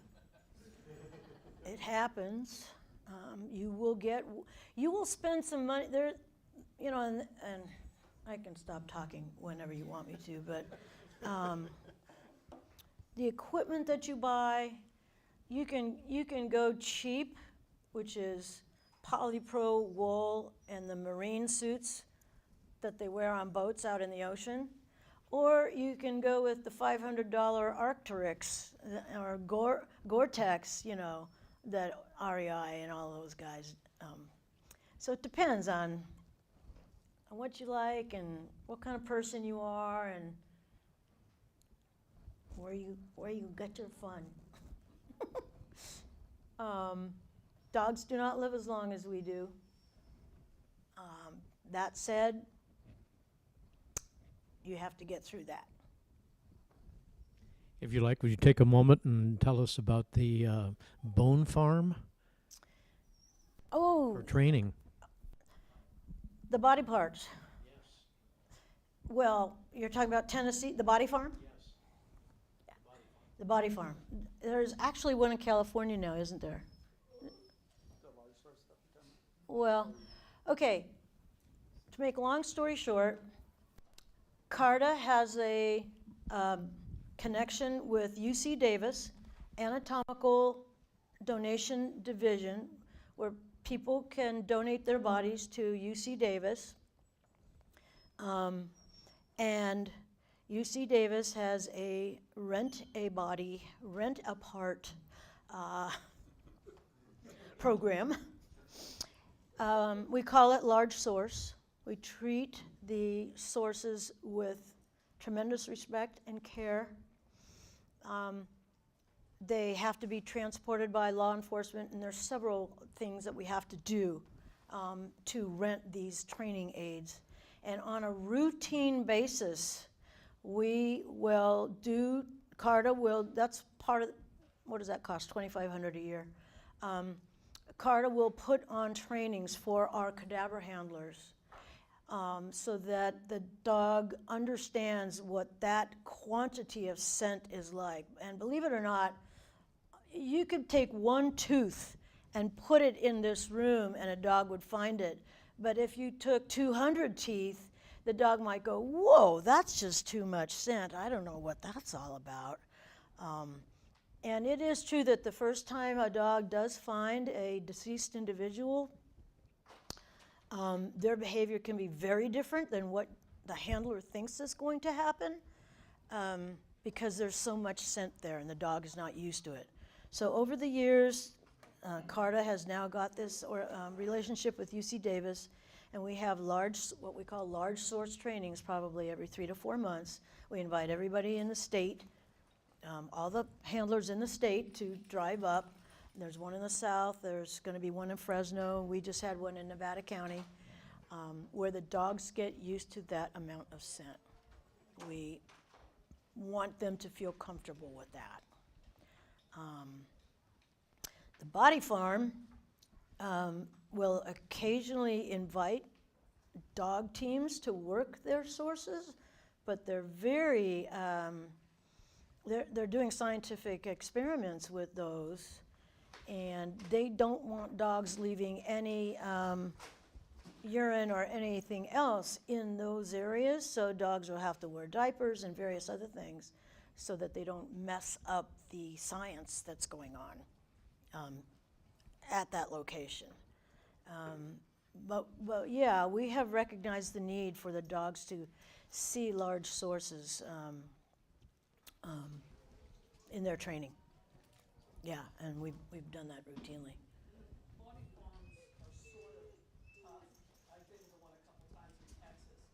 The minute you drive onto the property, there's so many bodies there, and you see the dog's body change. So, here you're walking by, somebody broke to go to a mummified, and the dogs are just like, it's so much. Yeah. It's hard to do those and get good training. Body farms. Mm-hmm. Well, and that shows you the difficulty of teaching a dog to find a dead person when you can't train on a dead person. You're training on small parts, and as with any experiment, how you do it affects the outcome. So we just try as hard as we can to have the dogs have that amount of scent on occasion. Yeah. Yeah, I want to thank you guys for what you do. I want to thank you guys for what you do.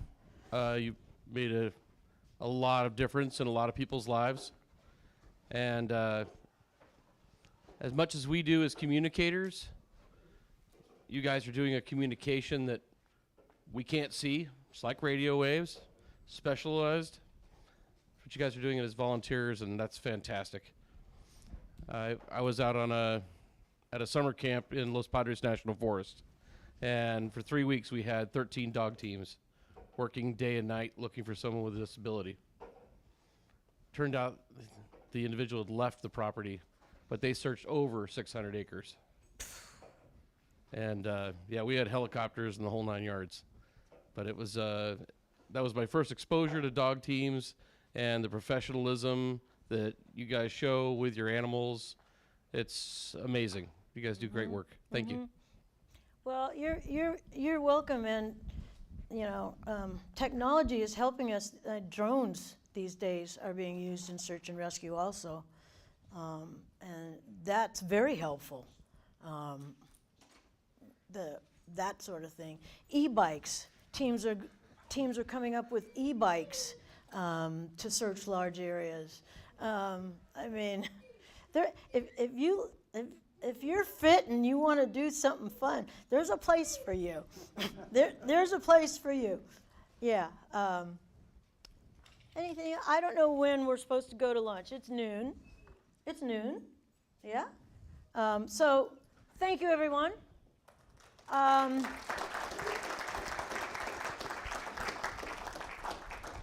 Feel free to grab us at lunch. And I've got some cards if anybody wants to contact me again. But thank you for having us. Appreciate it. Appreciate what you guys do.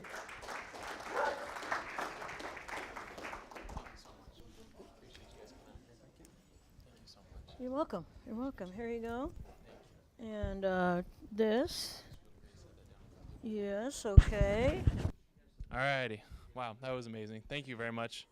And I will dog sit for you if you ever need. My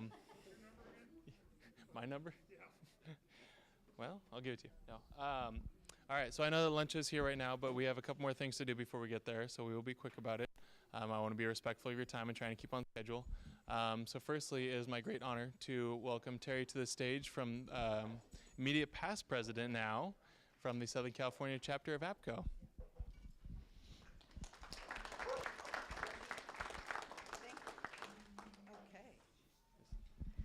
Thank you very much. Well, I don't know. Is it working? Yeah, so they're not going to hear you in the room. It's for the people online streaming. Well, I might be yelling on the microphone. Okay, I'll use my big girl voice. The reason, as you guys know in introductions, I am the past president for the Southern California chapter, CPRA. Last week, I passed the gavel on to the new president, Steve Goodwin. He is from the Anaheim Police Department.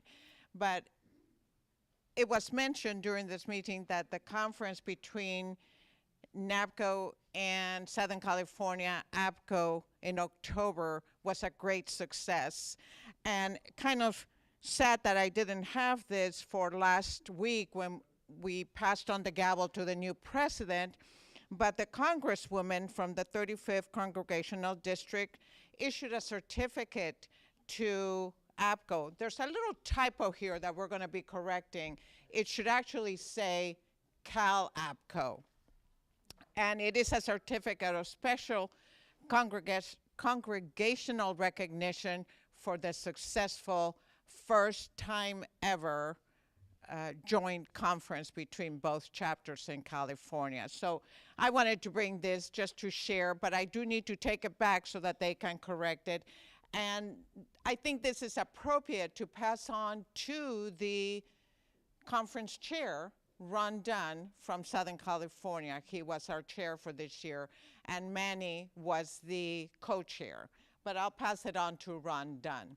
Anyhow, but I was very pleased to see that. During my presidency in 2024, I had a goal, or several goals, and together with the team that I had, we've accomplished many of them. But one that was really, really way overdue was accomplished by the individual that helped us out in Southern California. And one of the reasons, that's also one of the reasons why I'm here. As outgoing president, I get to select or pick an individual or individuals that have contributed and done something great for us, for the chapter. This year, I'd like to call on Jim Lencioni. Please.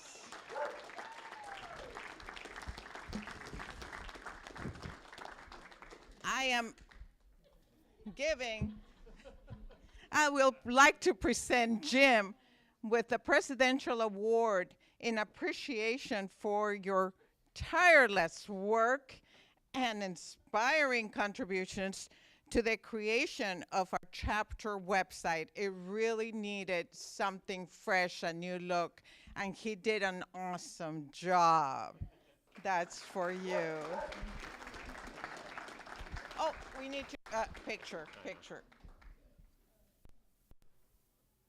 Thank you. And along with that, it's just a little card and a little appreciation there for him. Thank you. Thank you very much for having me. Tristan, back to you. Well, thank you very much, Terry. Thank you for making the trip out here and being able to be a part of our swearing-in ceremony that we're going to go ahead and get underway with. So if you wouldn't mind, when I please call your name, I'm going to be introducing you all with the new 2025 board.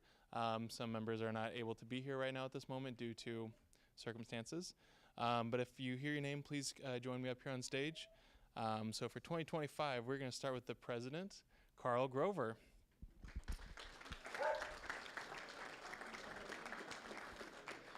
There's going to be a lot of names here, so we're going to be here for a while, so you don't have to clap after everyone. I'm just going to read them off. President-elect Mike Beckstrand, Vice President Anna Trindad, Immediate past president Tristan Scraber, me.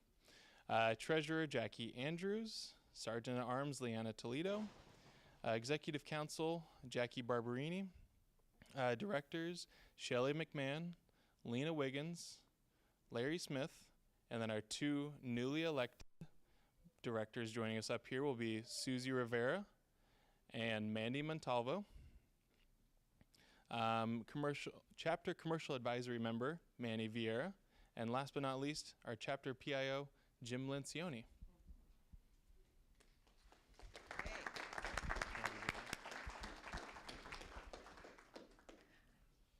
If I please may have the members step forward. Let's step in front of the podium and let's create the line. Come this way, please, Carl.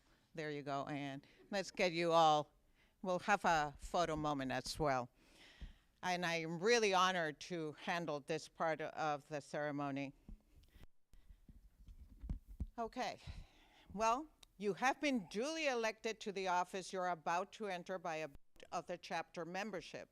By this vote, the quorum has invested in you the power of the association it bestows on you, its confidence and its trust, and places in your hands the duties of your office as written in the Constitution and bylaws of this chapter of APCO. Please raise your right hand.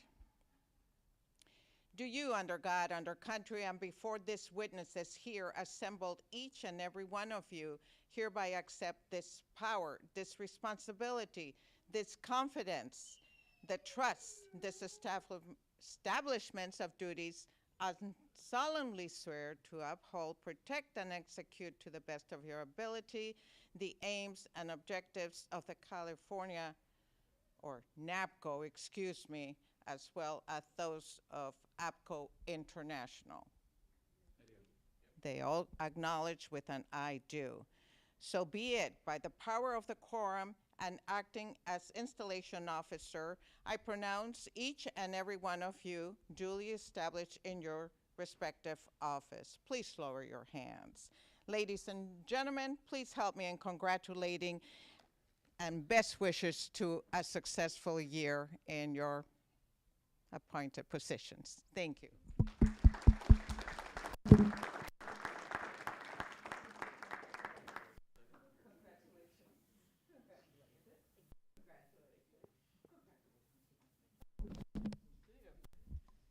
Thank you very much, Terry. So I guess my first act is to thank you all for coming to today's chapter meeting for another successful year. We look forward to an even more successful year in 2025. With that, we'll say goodbye to the folks at home and welcome you guys to start your lunch. Thank you very much.